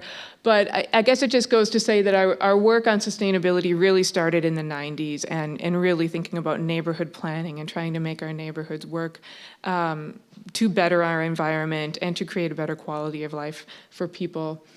We really started thinking about climate in the 2000s. Our mayor at the time, in 2005, disappointed about the U.S. Action on the Kyoto Protocol. He was a chair of the U.S. Climate of Mayors at the time, and he said, if the federal government won't agree to meet the Kyoto Protocol to reduce emissions, the nation's cities are going to do it anyway. And he challenged mayors all over the country to sign up, and had well over 1,000 mayors sign up and say they were going to start setting their own goals and trying to reduce their own emissions. So that was a very proud moment of being able to take what you're committed to locally and use that voice and get action more broadly. And with that, what we were doing locally, that was when we took our municipal utility, Seattle City Light, and they have made a commitment to carbon neutrality. They've been carbon neutral since 2006. We are in the middle of a huge building boom, and they've committed to meeting all future load growth with a combination of conservation and renewables. And they have remained flat. I mean, with 100,000 more people coming to the city, their load growth is flat. So very proud of that as well, although flat is not exactly reduction, so we still have our work cut out for us.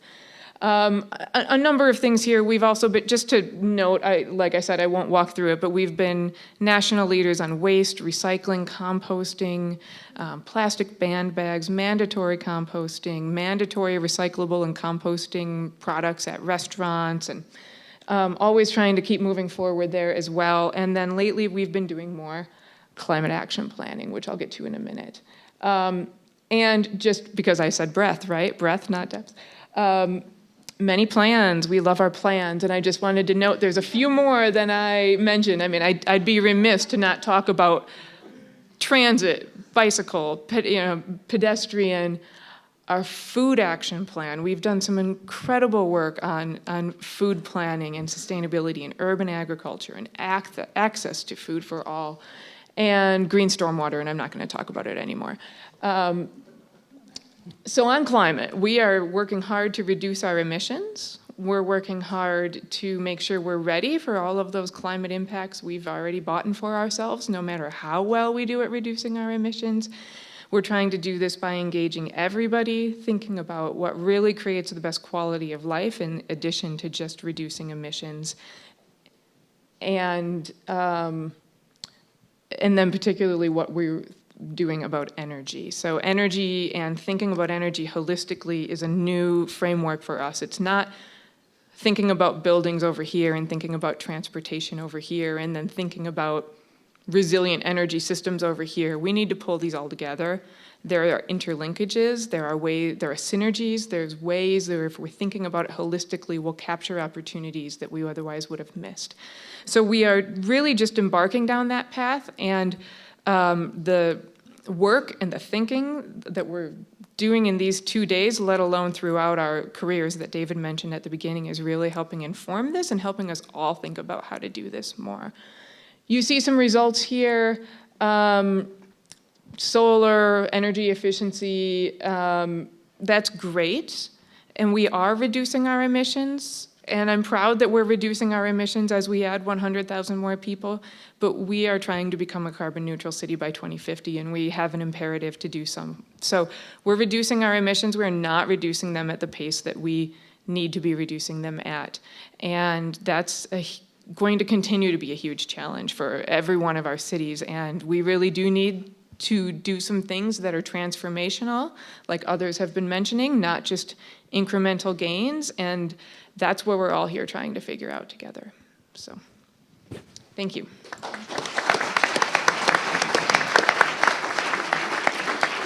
When Christy said they're growing by 100,000, that's because we've been talking about annexing Boulder as far southeast Seattle, so they'll serve us with their hydropower. Next, we're going to hear from Brendan Slaughterback, who's here from the city of Minneapolis. He's going to talk about their municipalization efforts, right? No.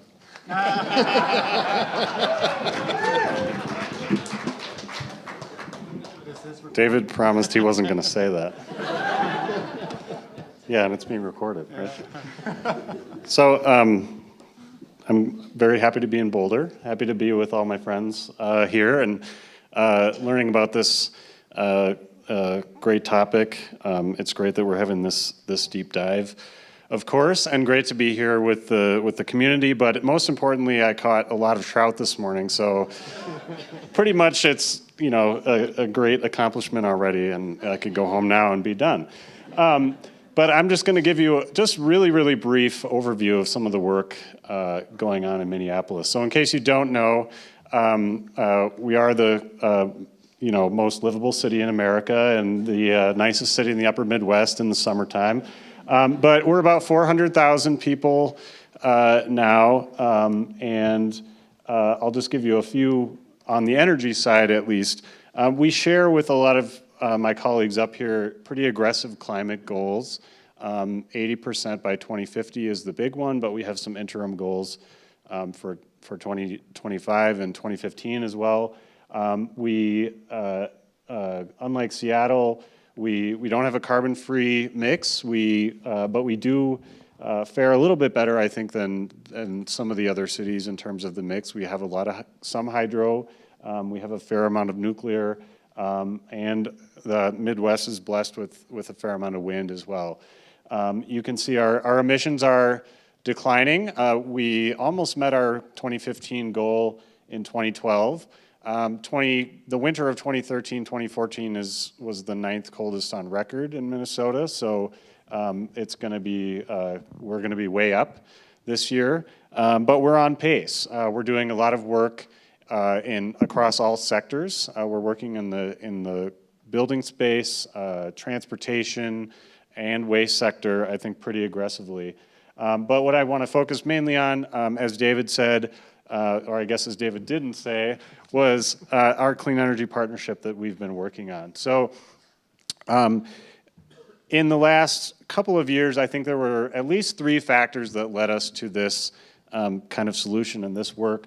We had a great deal of community action and community dialogue around the future of our energy system in Minneapolis, just as you're having today and have had in Boulder and in many of the other cities that are up here.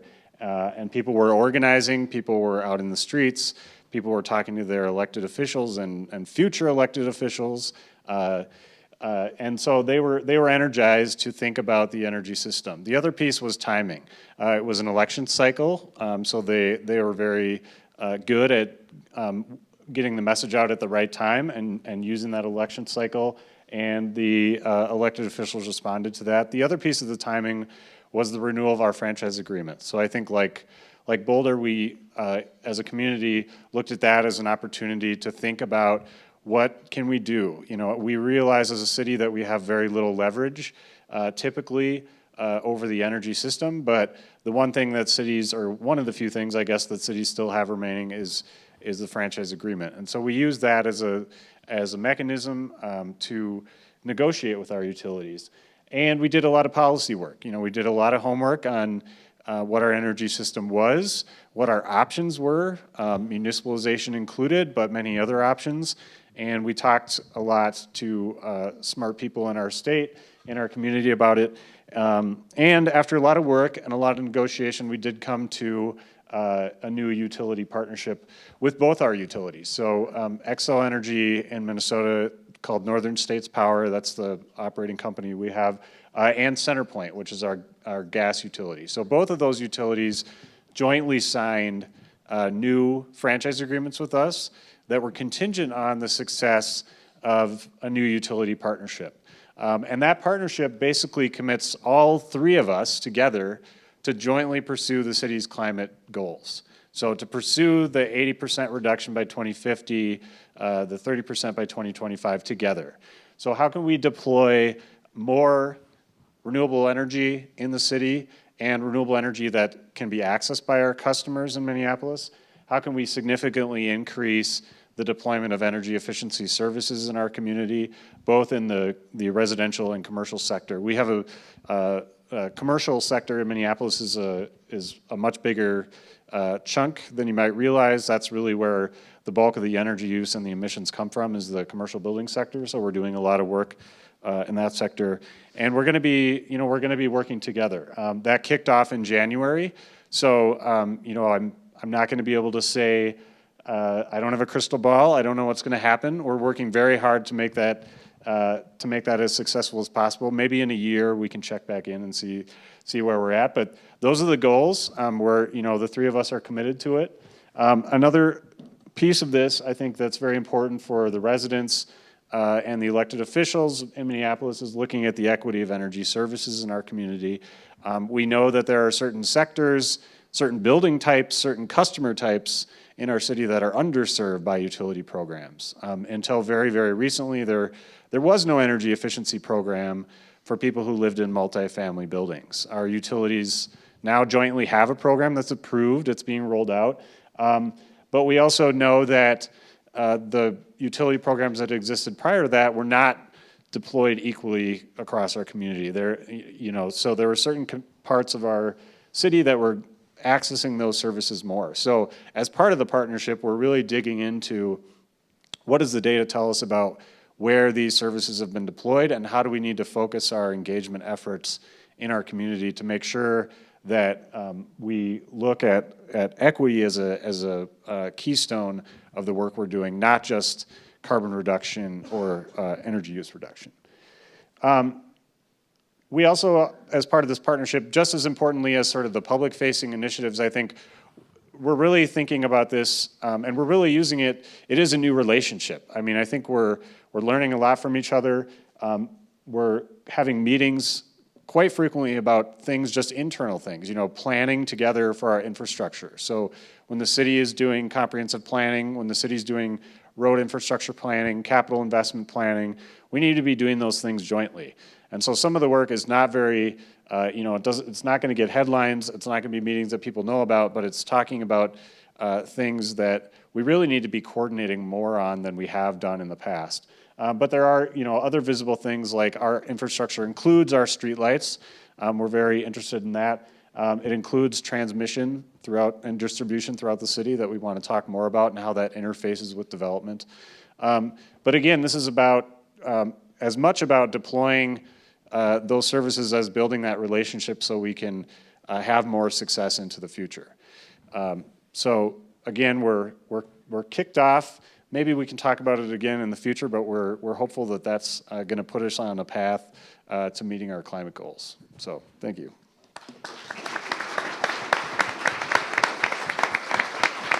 And I failed to point out that Gail Prest from Minneapolis is also here, the Sustainability Director, and has been part of the convening. Our next guest is Barbara Hale, here from the City and County of San Francisco. And I just want to point out we're sitting next to each other here on the stage, and I saw a photograph of our mayor sitting next to each other yesterday in Rome. So What do you know? Here we go. Thank you, David. Thanks, everybody, for being here. This is great. I'm not sure, I was saying to my colleagues up here, I'm not sure if we threw a gathering like this in my town, I'm not sure we'd have people interested and engaged for, what are we, like an hour and 20 minutes into this. This is wonderful. So yeah, give yourselves a hand. So as David said, I'm with the City and County of San Francisco, and I think part of what I would like to share with you today is some of the experiences we have had as an operating municipal utility. We're both an operating municipal utility, and many of our residents and businesses are customers of an investor-owned utility, so we kind of are walking in both sets of shoes. You're trying to transition over, as I understand it, and I'd like to share with you some of the things that we've been able to do, just give you a little teaser, some of the things we've been able to do because of the fact that we've been a municipally owned utility, and some of the things we're trying to do to transition more San Franciscans into service from the city. So we've been operating the Hetch Hetchy Water and Power System that serves San Francisco's water and power since 1918. The first electricity was generated in 1918, and we used that power in part to build the rest of the water system that serves San Francisco. It's a gravity-fed system, so I think Dan was saying earlier, some of the greatest consumption in our nation of electricity is to move water, not in San Francisco, because our forefathers had the thought, hey, let's do this with gravity instead of using electricity. So we've been operating the utility, serving San Francisco's city facilities like our police and fire stations, our city hall, our public hospitals, our municipal transit, light rail, our electric-powered light rail system, our San Francisco International Airport. So some really key and critical essential services have been customers of our publicly owned utility for many decades. What that's allowed us to do is take that revenue stream we get from that customer base and plow it back in to our own town. We've been able to, for example, since 2008, we've had a program where we've invested $5 million a year on incentives for residents and businesses to put solar on their roofs. And it's a program that allows us, thank you. It's a program that, because we designed it and we care about equity and environmental justice, allows us to provide incentives that are greater for communities that are low income and that are in environmental justice districts within San Francisco than those who have greater personal wealth. You know, they get a lower incentive payment. So it's that kind of, not only just the investment, but sort of the social values behind it, that as a municipally owned utility, we get to make those decisions. We get to decide and provide services to our community and plow those dollars back in. So that's one example. Another big example, that was $5 million a year since '08, right?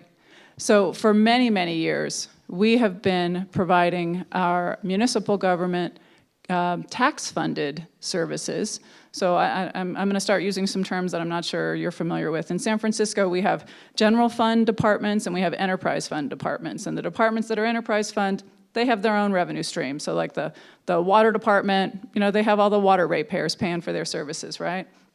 The tax-based funds, our hospital, our police and fire services, our county health, all that kind of stuff, right? That no one's paying for other than from the general tax coffers. Because we're a municipally owned utility, we set our own electric rates. So we decided what we wanted to do was charge our enterprise fund departments a rate that covers our costs and a little more, and charge our general fund customers, our departments, a subsidized rate, a rate that's actually less than it would cost us to deliver power to them, because that's providing a relief to our tax base, a relief to our broader community. It provides that greater benefit to our community. What that amounts to, year to year, every year, is over $50 million in savings relative to what they would pay if they were PG&E's customer. $50 million a year because we're a publicly owned utility. So those are just two examples of the kinds of things that we can do because we're a publicly owned utility. But as I mentioned, we have this hydroelectric system. It's 100% greenhouse gas free. We're very proud of that. We're generating more electricity than our city departments consume, so we're selling quite a bit of that on the wholesale market when we have a good water year. That's great. It would be greater to be able to provide that electricity to more San Francisco residents and businesses. So part of what we're doing now is focusing on the redevelopment areas, the infill areas within San Francisco, and looking at providing them bundled publicly owned utility service so that we can start to build neighborhoods much like that can benefit from the same sorts of choices we've made for our municipal department customers, be able to provide that to more members of our community. So that's one area. Another area of growth that we're looking at is a community choice aggregation program. State of California allows jurisdictions like the city and county of San Francisco to sort of raise their hand and say, I want to provide the electric supply to my community. Not the transmission and distribution, but just the electric supply when you're in an investor-owned utility service territory. So San Francisco did that, and we are now on the road to starting to serve customers as early as January of 2016 under that program. And part of what, thank you. Part of what allows us to do that is we have an internal expertise on energy issues. We can demonstrate to our policymakers that this is a complex area of utility service, but we know how to do it. We've been doing it since 1918. And we're really building on that expertise, trying to bring the benefits of the systems that we've been operating to more San Franciscans. And not only will they be benefiting from having a better power supply, but we'll also be able to set rates that allow us to recover our costs and a little more. And with that little more, we'll plow it back into our community. We have plans for building on-site renewable generation inside San Francisco. We've already built for our municipal service, we've already invested in and built over 12 megawatts of solar inside San Francisco. And if you've been to San Francisco, it's a pretty densely congested community. Where would you put 12 megawatts of solar? Well, 5 megawatts of it, that's 10 football fields worth of solar panels, are sitting on the roof of one of our concrete-capped water reservoirs in San Francisco, a wonderful repurposing of what would otherwise just be a big concrete slab. We have more opportunities to do that, and with the revenue stream we'll receive from our community choice aggregation customers, we're going to be able to plow money in and do some more of those sorts of projects, employing San Franciscans and providing more renewable power right in our local community. So that's just a teaser on some of the things we're doing, and hopefully it gives you some examples that you can share with your neighbors, with your friends, about what you might be able to do if you're successful in becoming a publicly owned utility yourselves. Thanks.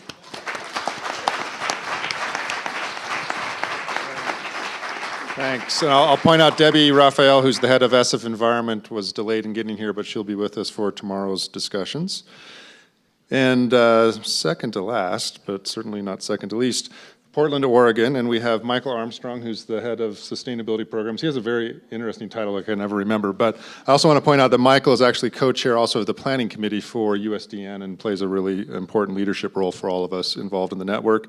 And Susan Anderson, who's my equivalent in Portland, the director of planning and sustainability for the city, so is also here in the audience, and we're going to hear from Michael. All right, thanks so much, David. It's good to see all of you. I'm going to talk a little bit about Portland's trajectory on this, but before I do that, I want to pause, and I think you all know this, but Boulder punches way above its weight on climate action and energy transformation globally, and it's I think a wonderful compliment to the community, all of your engagement, knowledge, expertise, political leadership for sure. You've got some fantastic staff in the city. And so for us, working in other cities, Boulder's a tremendous innovator, leader, but also coordinator and collaborator. They brought all of us together. We're getting a lot of value out of this. We hope Boulder's getting some value as well. But I want to be clear that you all know what you've got, because it's fantastic. So my compliments.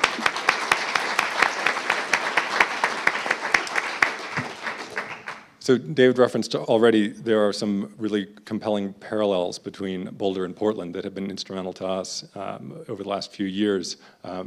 Like Boulder, Portland combines its planning and sustainability functions, which creates some new opportunities, helps us think about things in different ways.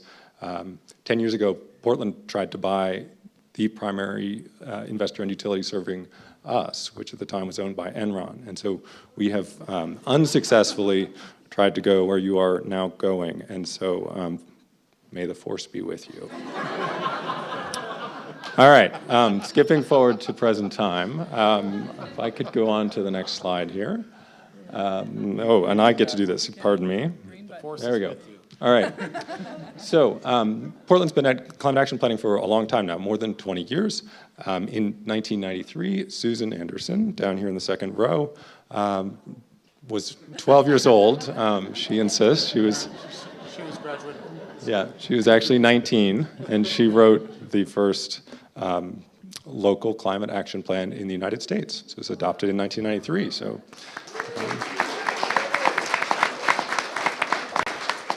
it's, speaking of transformative systems, that plan is on a 5¼ inch floppy diskette, which we still carry around periodically. So we now are on our actually 4th generation of climate planning, and we have some pretty good results to show, and we also really have a long way to go, which is why we're here. So last month, City Council in Portland, and we worked together with Multnomah County, which encompasses Portland, so City County working jointly, adopted our 2015 Climate Action Plan. And in a lot of ways, you look back at our 1993 plan, and the core building blocks really were the same. And I think that's a really important realization. We have known for a long time what we need to do in order to sort of evolve our cities to thrive without relying on carbon emissions. We know what to do. It's a question of political will and sort of community commitment to get there. Technology is helping and hopefully can help us get over some of these hurdles.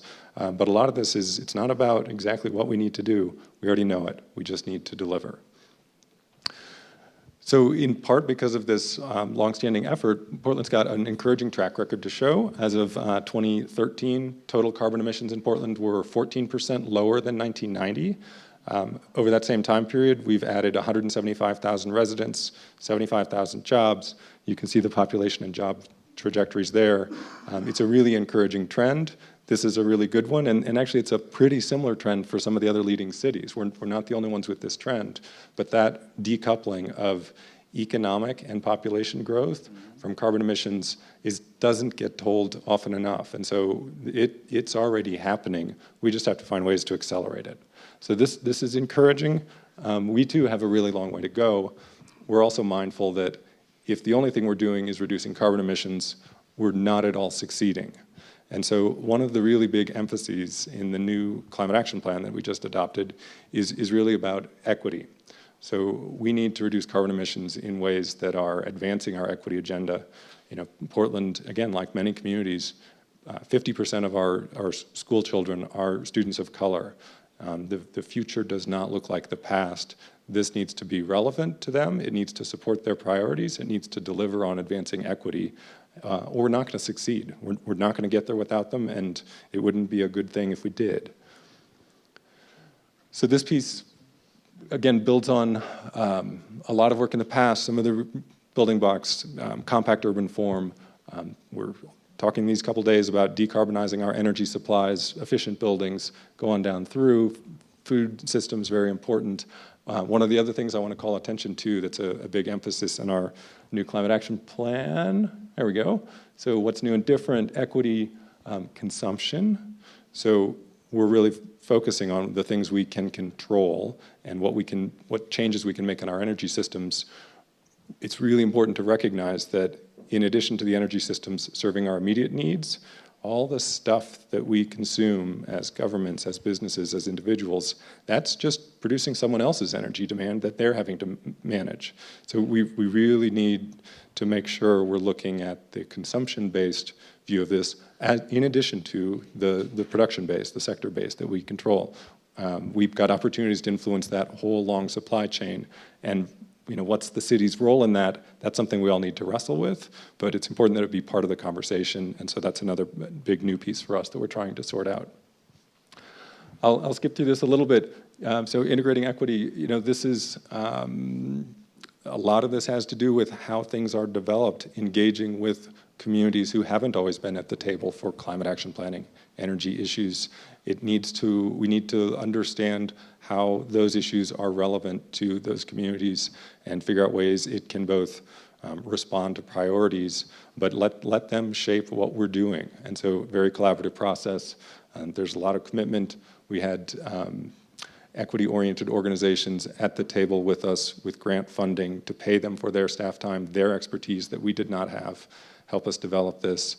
And pretty much to every single one said, the plan is really good and the proof is in the pudding. So it's all about how it gets delivered. So I'm so glad they're saying that because it means they're not walking away, they're not done, they're gonna stick with us. And I think they will hold us accountable, and that's the right thing. So I touched on the consumption-based piece, and just to dramatize that, conventional way of looking at carbon emissions for us, about 40% from transportation, between residential and commercial buildings, another 40-odd%. Those are really the two big pieces. Industry also significant. But if we think about this in terms of, okay, but we're also consuming all of this stuff, or we're manufacturing some things and exporting them, but we're also consuming all this stuff manufactured elsewhere, you get to a really different picture between goods and food. There's almost 40% that really weren't in the picture the previous way. So big opportunities to influence how energy demands to change energy demands elsewhere. We have that opportunity. So you put those side by side, and it's not that the one on the right is right and the one on the left is wrong, it's that both of these highlight opportunities to influence the energy system. So let's figure out the big leverage points for a city, for a community, and let's act on those. So a little bit of analysis up front, and then we get to focus on what matters. And this is what matters. Here's our fabulous, crazy diagram. So this is the green, not circle, but most of a circle, and the red moon together are emissions that happen more or less within the city of Portland, plus the electricity supplying us. We export what's in the red slice, semiconductor chips, things on chips, things with birds on them, those go elsewhere. Very good, okay, you guys passed the test. And then we import this gigantic blue Pac-Man that's eating the rest of us. That's all the stuff that we consume. So again, it's an opportunity. All right, I'll move on through. One other thing, mostly we're talking about energy supply. Transportation systems, really foundational to what we need to supply energy in order to accomplish. And Portland is just now finished this bridge here that was under construction at the time. This is a new bridge that will carry light rail, streetcar, buses, bicycles, and pedestrians.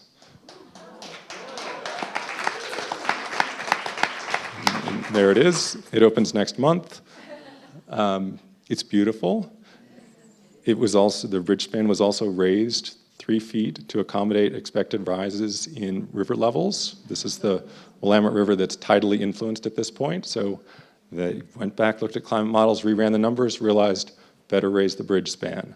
So I really like this as it's an example of an investment in infrastructure that is, it is all about the future. This is all about where we need to go, and it's all about climate change. So it's just, it's one little bridge, but it's the cover of our new climate action plan for a reason. So come and see it and walk on it or do whatever you want to do on it, other than drive a car. We really get a lot of value out of the city-to-city collaboration. And so I guess I want to turn it over to Boulder here next to share the hometown story. But I hope what you're seeing up here is indicative of the fact that cities really are making enormous investments in this work, and we're doing it together so we can be efficient about it and smart about it, and I really appreciate that. So thank you all. We're going to quickly hear the hometown story from the biggest city in the room and the tallest person on stage. Heather Bailey, who's our Executive Director for Energy Strategy and Electric Utility Development.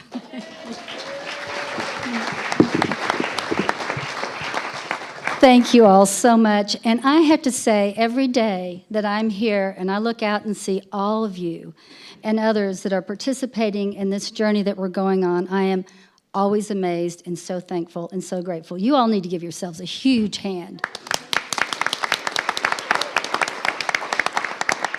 The other thing is I am so also humbled by these other panelists up here. All of the things these communities are doing.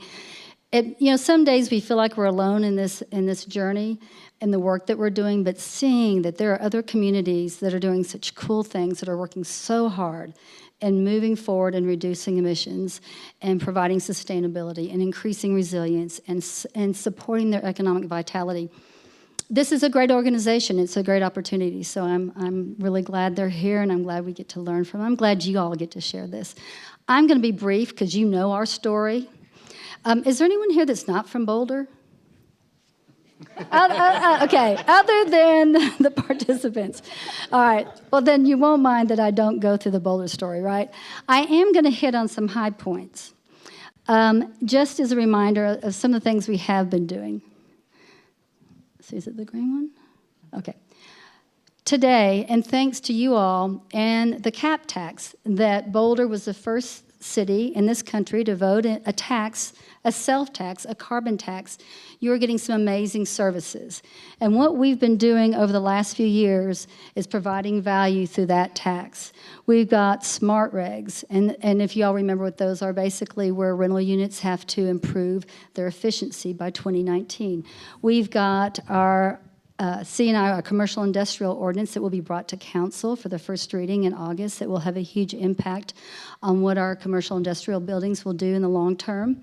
We've got our PACE program. We were awarded the Platinum Solar Friendly Community Award because of Boulder's efforts to make this a solar friendly community. And what that means, it's not just that we support solar and think it's great, it's because through our regulatory process and our permitting, we have facilitated solar developers building more rooftop solar. We make it easier to have solar in Boulder. We have things like the PACE program, the Community Power Partnership, which was a pilot that allowed us to measure at the circuit level how people use energy in their homes and let folks see the impact of that and make decisions on how they use electricity. We've got, Energy Smart, our advisory services. I mean, I don't know that y'all realize this, but when you have an advisor that helps walk you through the process of what you need to do to make your home or business more energy efficient, you're 70% more likely to move forward with those improvements. And Boulder has had great success in that program. As I understand, it started out with 2 guys in a truck or something like that. I mean, it's really been, and this has been a leadership program. A lot of these programs that Boulder has, they led the way. So we need to be very proud of what's happened here. One other thing that I love to talk about, too, is You know, we have these great programs for energy efficiency, demand-side management, helping facilitate our community and businesses to take advantage of this. But we also support innovation. And we had a program that was, Boulder Energy Challenge. I don't know, how many of y'all know what the Boulder Energy Challenge was? Good. What it is that we took some of that cap tax money, about $300,000, and provided seed money to 5 businesses that had innovative services or products that help contribute to carbon reduction in our own community. And these folks are doing great things. This is a great opportunity to invest in the companies in our community to help make climate change a reality. So lots of good stuff happening. The utility of the future, and I will touch on this, this is really the effort that I am most involved in, and that centers around municipalization. We have a lot of other things that support our utility of the future move, but I'll focus on municipalization for this slide. And while municipalization is really centered on acquiring the distribution assets of Xcel so that we can do the things that we just heard that San Francisco gets to do and other places and the opportunities it provides, we also have a different vision. As our mayor said one night, and I really appreciate this, if all we're going to do is the same thing that exists today, then there's no point in doing it. But we have, with community participation, created a new vision of what the utility of the future could look like. And I also want to give you all a lot of credit. We would not be moving forward in this way if it wasn't for the grassroots movement of this community. This isn't an idea that city officials made up or anything like that. It really came from the fact that you as a community wanted something different. You did the work, you did the analysis, and it really moved us forward as a population, as a city government, and it's a fantastic effort to be involved in. But our vision of the utility of the future really is, you look at the basic fundamentals of the electric grid. And I analogize this to what happened in telecommunications and our smartphones. The grid is the fundamental basis, the infrastructure that we need to have to move power, and we need it to be reliable, and we need to be able to depend on it. But then we've got this change that's coming, and it involves technology, and you heard the discussion about consumers having a choice and taking control of how and when they use their power. Well, that is what we call the energy services market. We've got this umbrella. You've got the electric delivery platform, which is the grid, but you have this marketplace. In Boulder, we have over 30 energy-based companies that are developing and innovating. They're developing the products and the services that are going to be used all over the country. We would love to be able to partner with those folks in developing those services and that innovation and putting it on the grid and being able to help, one, support the economic vitality of our community, but two, have control over how we use electricity. And we heard about all sorts of very neat things that are going on. These aren't just pie-in-the-sky ideas. These are reality. These are things that are happening. And with this model, the marketplace comes in, the businesses take the risk, the businesses help supply those services on top of a grid that is owned by the city. And that partnership creates that utility of the future. All right. Some of the things that we're doing today, while we don't own the utility, there are some things that we've been able to take advantage of. They don't get us all the way to the place we want to be, but it does help us experiment and try out new things that could inform us as we move forward. We've got about 5 or 6 new things in the hopper right now. We've got, we're in partnership with NREL, Mapwell, and some other groups to do a solar potential study. And we've looked at kind of what is the overall potential for solar in Boulder, but we're taking it at a lower level by address so that you could go out and look online and see, okay, what does my rooftop look like with respect to solar? What's the potential there? That's one great use for that. But the other side of it is it helps us as a city start to target high potential areas to help promote solar, to look at the grant program and see where we might want to donate funds to help promote that. So it's a great opportunity. We're looking at what's called a carbon offset fund, and that's very similar to what the county has done, and basically asking marijuana growers to contribute to a fund that helps reduce carbon, in essence, fund carbon reduction strategies and innovation. We're looking at a natural gas replacement strategy, and that's being funded by a DOE grant, I believe it's DOE. We're looking at, I can't see them all. A nanogrid pilot, and that is what we heard the discussion earlier, where we're looking at our own facilities and creating a nanogrid. It's behind the meter. It's something we can't do microgrids because we don't own the poles and wires, but we can look at things behind the meter and looking at how we combine storage, renewable energy, and resilience all in one project on our water treatment facilities. And we're looking at developing an electric vehicle strategy and how we can help promote and support that in this community. So while there are things we are very limited in doing, and we don't get to do a lot of the cool and groovy, as we say, that other communities are doing, we are moving forward and testing, and we're trying to find out what are the things we can do, and if they work, potentially how we scale them up when we do on a utility. So with that, I am done. I think it's, but I want to thank all of y'all. This is a great opportunity for us to learn and grow, and I want to thank all of you for your support. Thanks, Heather. So we do have some time, opportunity for Q&A, and I think Jonathan and Brett are going to have some mics available so we can all hear the questions. Yeah, if we could have Dan and Greg up. Actually, well, let's just jump in. And Jonathan, yep. Okay, we're going to take it over. We've got mics here. I don't mind standing up.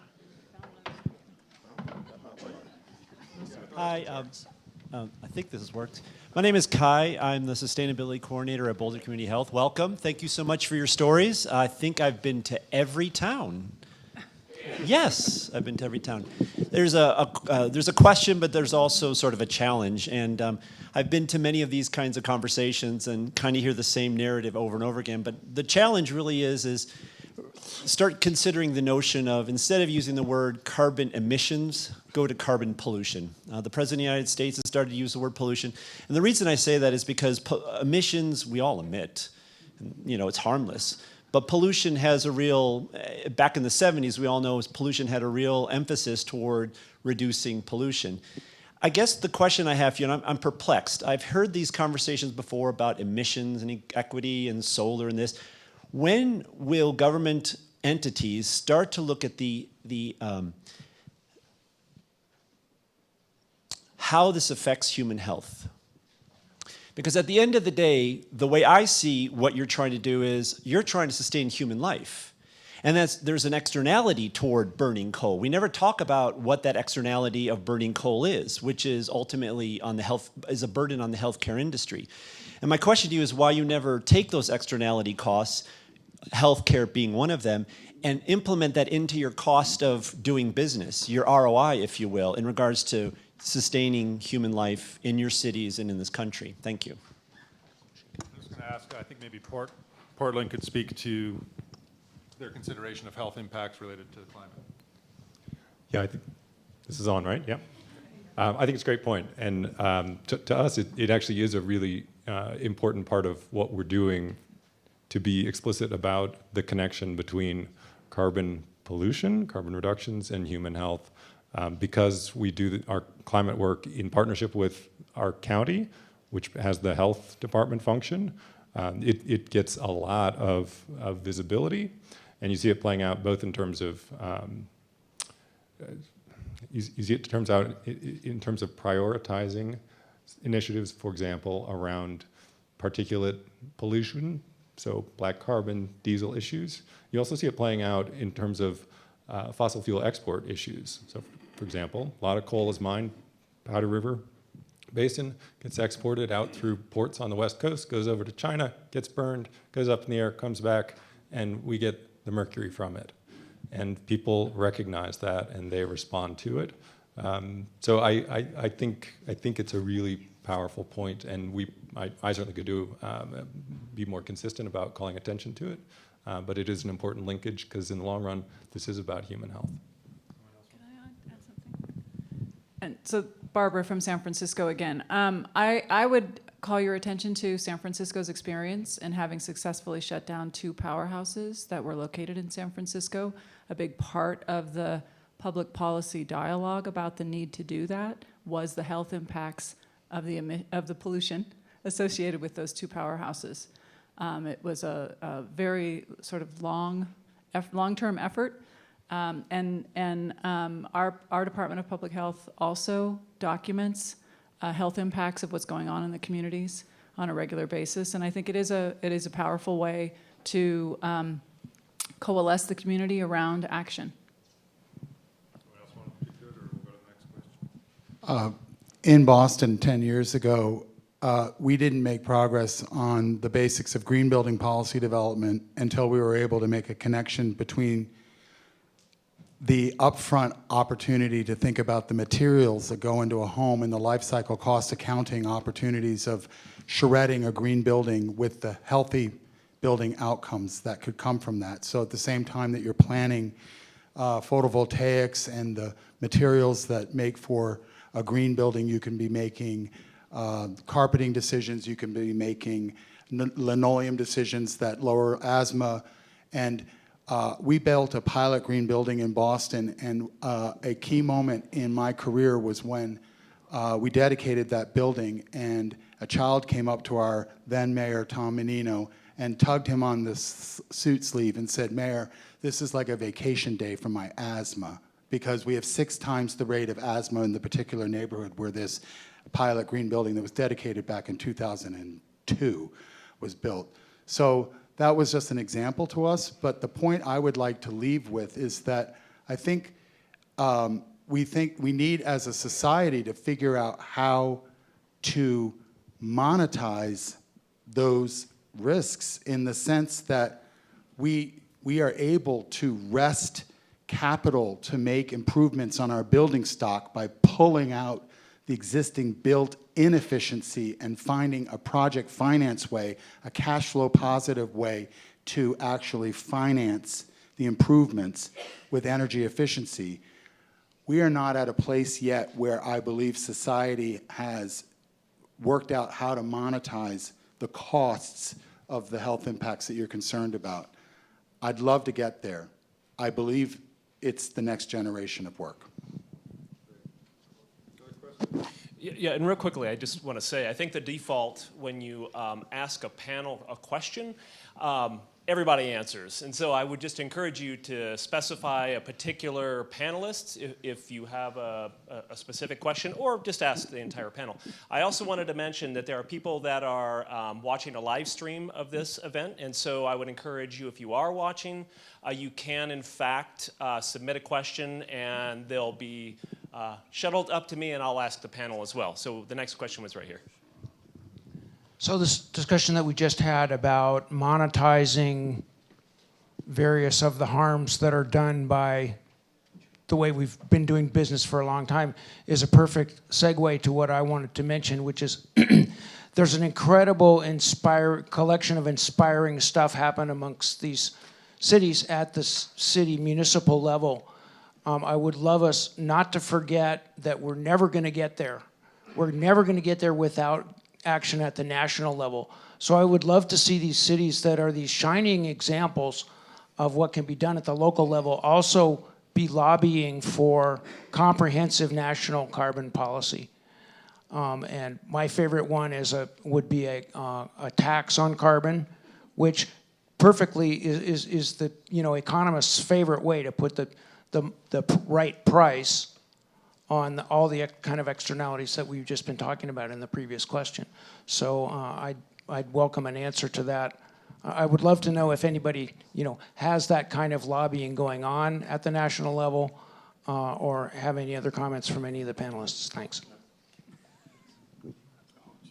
Well, I mean, I'll just answer briefly. I mean, that's actually part of sort of what you're seeing up here is an outcome of the Urban Sustainability Directors Network and the Carbon Neutral Cities Alliance.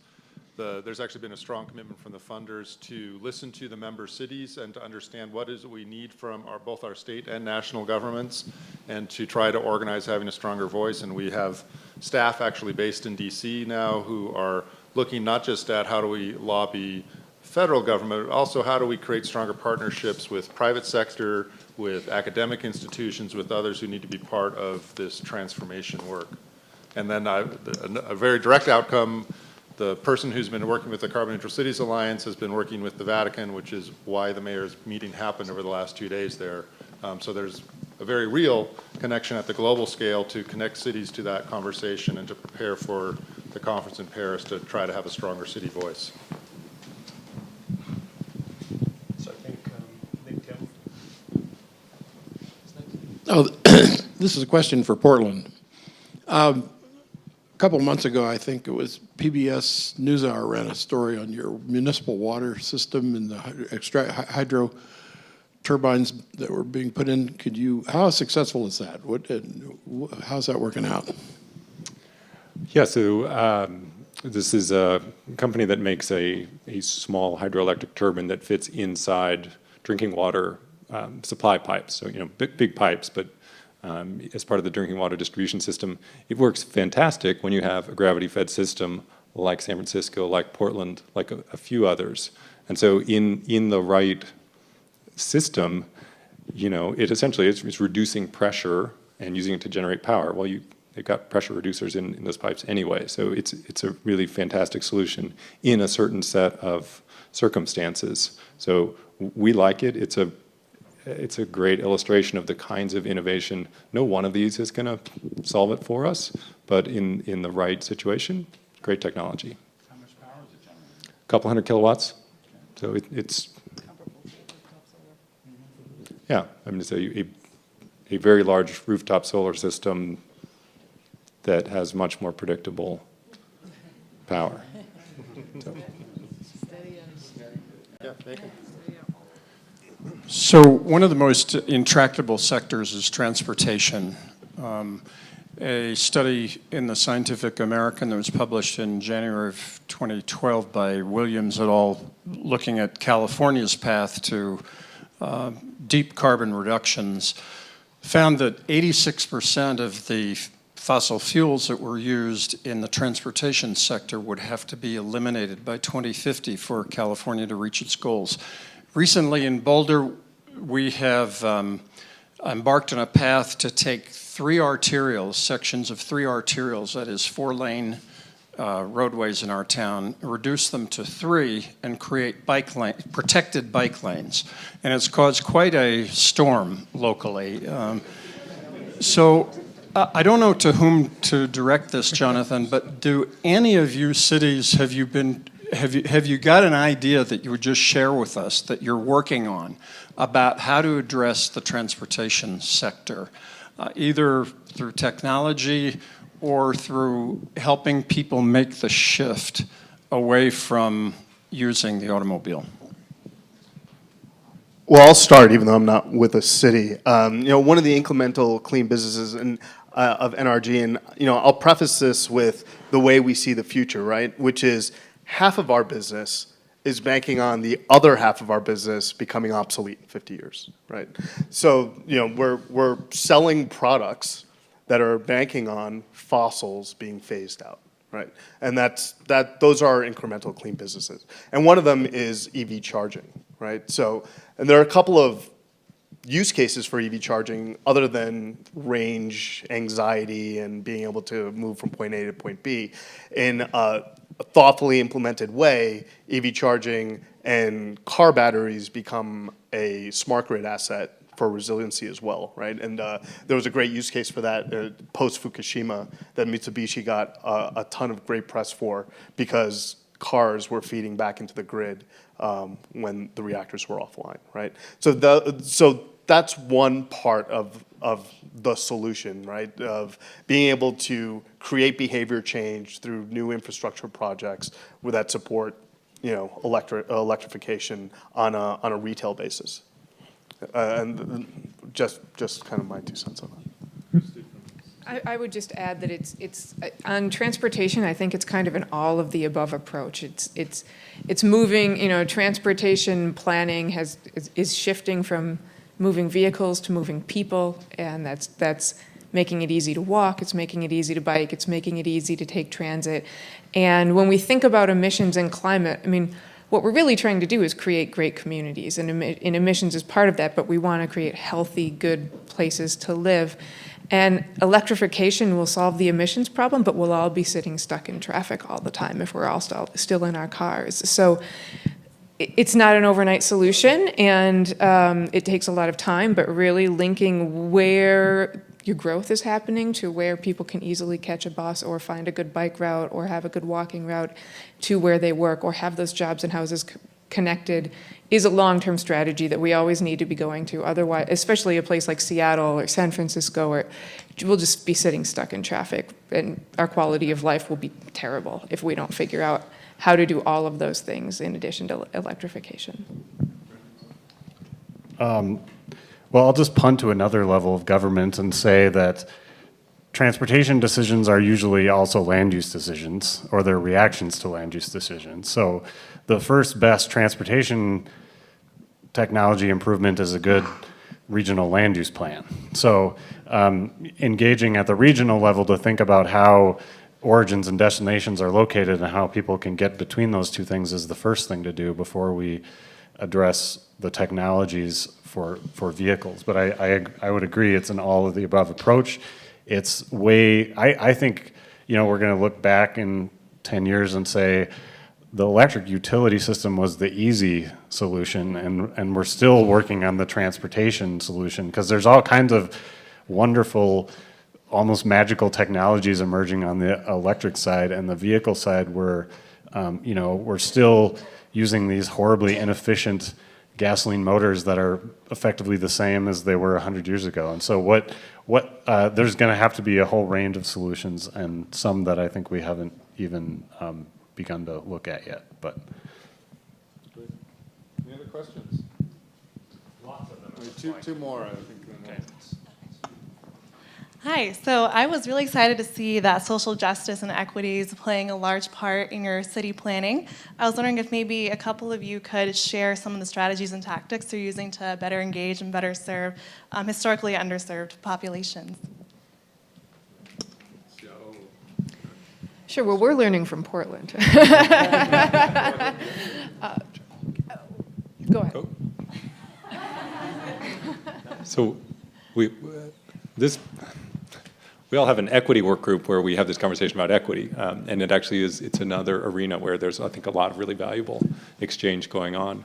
As Portland was putting together our approach in this climate action plan, we talked to Seattle, we talked to Cleveland. There's some real innovators. Minneapolis is doing great work here as well. So for us, a lot of it started with process, where it was educating ourselves and also engaging with community groups that historically hadn't participated. Climate action plan, whatever, that's not our issue. Well, coming out the other end, after some challenging meetings where I think they were frustrated, we didn't understand. We thought if we could just explain ourselves, then they would understand. And actually, of course, we needed to understand. So, I can't overstate how important the process of engagement has been to this. And often, there are some specific actions that are in our climate plan that would not have been there without that. But very often, it's not so much what the action is, but how it's carried out, where it's carried out, who's doing the work. So, it's not just increase tree canopy to 33% of the city, but increase tree canopy where, and using what program, and who's paying for it, and what are the other impacts across the community. And so, again, now we've got people with us for that implementation phase. It's also, there's really interesting work now going on in Seattle that we're going to turn on and watch as well and hope to learn from. Yeah, and I could add a little bit to that. We're finding, there's a lot of work in progress, but we don't have the solutions. We're trying to work on it, but we're seeing some interesting things. Like tree canopy, one example. We've got a lot more tree canopy cover in the more affluent areas of the city, and we're trying to. We recognize that. We're trying to change that, and we are finding. And we're in the middle of a huge boom in Seattle, and housing affordability is a big challenge. And we're going up to people's houses and offering them trees. We will plant it, we will take care of it. Can we put a tree in front of your house? And the answer will be no. And we have to figure out why. And we don't exactly know. I mean, sometimes we have theories. Oh, you improve a neighborhood, you beautify it, then new people start moving in, then the prices skyrocket, and then I get pushed out. So we're trying to investigate that and figure that out. Also with our resilience work, so okay, we're gonna have more heat waves, that's more air quality issues, it's more need for cooling centers. Seattle doesn't have a lot of air conditioning, we never used to need it.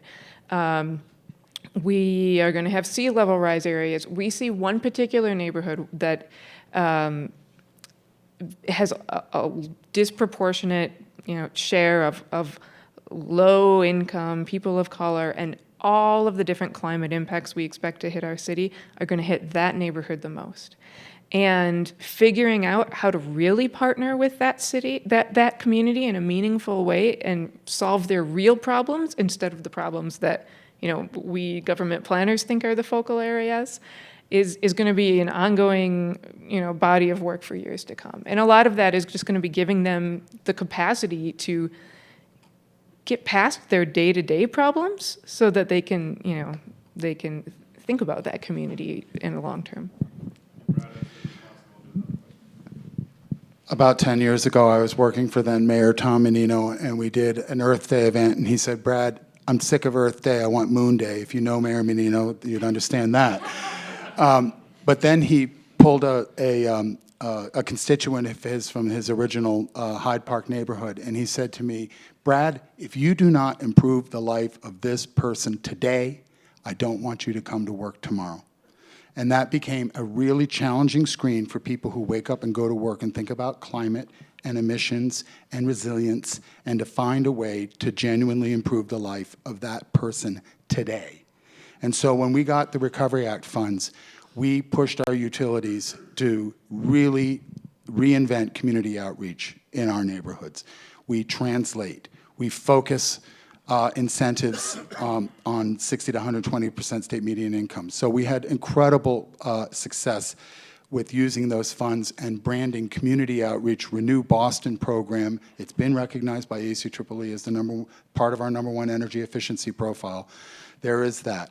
What I also wanted to say is that we're doing this citywide energy study, which is modeling energy demand building by building, 16 building types, 8760 modeling that will allow us to locate the zones of the city where these district energy microgrid areas might make the most sense. We really want our pilot microgrid, which admittedly is going to be built in an industrial area, to demonstrate at least 20% lower total cost of energy, greenhouse gas emissions reductions, and resiliency in a package. But we also very much want to start thinking about the areas of the city where this demonstrated pilot could really make a difference in lowering the total cost of energy for residents. It's got to be a pocketbook issue, first and foremost.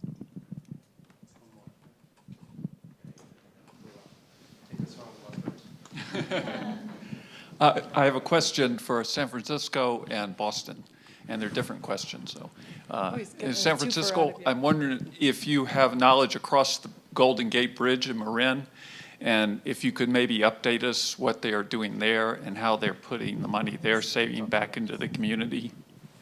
And then I'll get to Boston. Sure, I can talk a little bit about, he snuck a second question in on you. I can talk a little bit about what's going on in Marin. So I talked about our community choice aggregation program that we're aspiring to launch. Marin has just celebrated its 5-year anniversary of an operating community choice aggregation program. They are at the point now where they are making revenue in excess of their costs, and they're starting to build local generation with those funds. They have a number of solar facilities that have been constructed or are under construction. So I think they're demonstrating the kind of benefits that they can bring to their community from having local control of the electric supply. The rates that they're providing their customers are comparable to the rates that their customers would pay if they were PG&E customers. They had, in some of the earlier years of their experience, they had been able to show a savings for relative to what the customers would have paid if they stayed with PG&E. But PG&E modified their rate design to sort of take that benefit away. That's competition. So it's not necessarily a bad thing. It's harsh, but it's not necessarily a bad thing for the overall community. So I think they're having a very positive experience overall. And they've grown tremendously. You know, they're called Marin Clean Energy, but now they serve customers in Napa County. They serve customers in Richmond, which is a historically an environmental justice community in the Bay Area. They serve Benicia, so they're growing in leaps and bounds, frankly. Cool.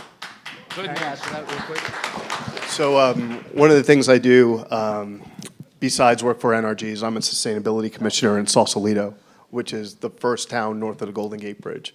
And so so I was there when I helped when I recommended and then we brought on Marin Clean Energy to public infrastructure in Sausalito, right? And so they have two pricing tiers there for deep green and light green. And we went deep green, which was comparable to PG&E's power at the pricing at the time. But beyond just the energy perspective, there's the climate adaptation conversation that's going on in Marin for most of those communities being, on the water, right? And what spreading basins frontage and those types of conversations are going to look like with sea level rise in those areas. And those conversations are just starting to happen now. So with water management, with waste management, plastic bag bans that have gone countywide and have been adopted city by city in Marin, there's been a lot of great work that's happened and that has come to fruition over the last couple of years. So that's it's been exciting to see some of the things that's been going on in Marin. And I want you to know ahead of time, I love Boston. I just love visiting. Here we go. But I have a serious... I'm sorry about Deflategate. A serious concern. It's a life-threatening concern, and it's personal. It seems to me that riding a bike in the city of Boston, you take in your life into your hands. And I'm Have you been there wondering if lately? the city planners, and I know it's diffused because you explained that, but are they starting to think about how we can make it a safer city for bicycles? In a big way. Good. Seriously. We had a bike planner who was an Olympic medalist and a city planner all in one who paved, got a lot of bike lanes. We have the real challenge. I see the bike lane separation areas here. Was interested to hear that even in Boulder, that apparently was a fairly controversial thing, but bike ridership has skyrocketed in Boston. We also have a Hubway bike sharing program that, frankly, when it hit the ground, was much more immediately successful than its similar counterpart programs in other cities. So the truth is, do come back. No, I live on one of the major sort of boulevards heading into the city, Columbus Avenue, and it has a bike lane. I've lived there for 21 years, and when I go to work now, there is a steady stream of bike commuters, and that has been over the past 5 years. I've watched it with my own eyes. It's very real. Thank you. I'm sorry we don't have time for more Q&A. We're 20 minutes past 9, and I just want to thank everybody for being here tonight and engaging in this conversation. I want to say a huge thank you to our city partners and Dan and Greg. This was above and beyond what they signed up for, but I thought it was really valuable. I really appreciate it. So thanks, everybody.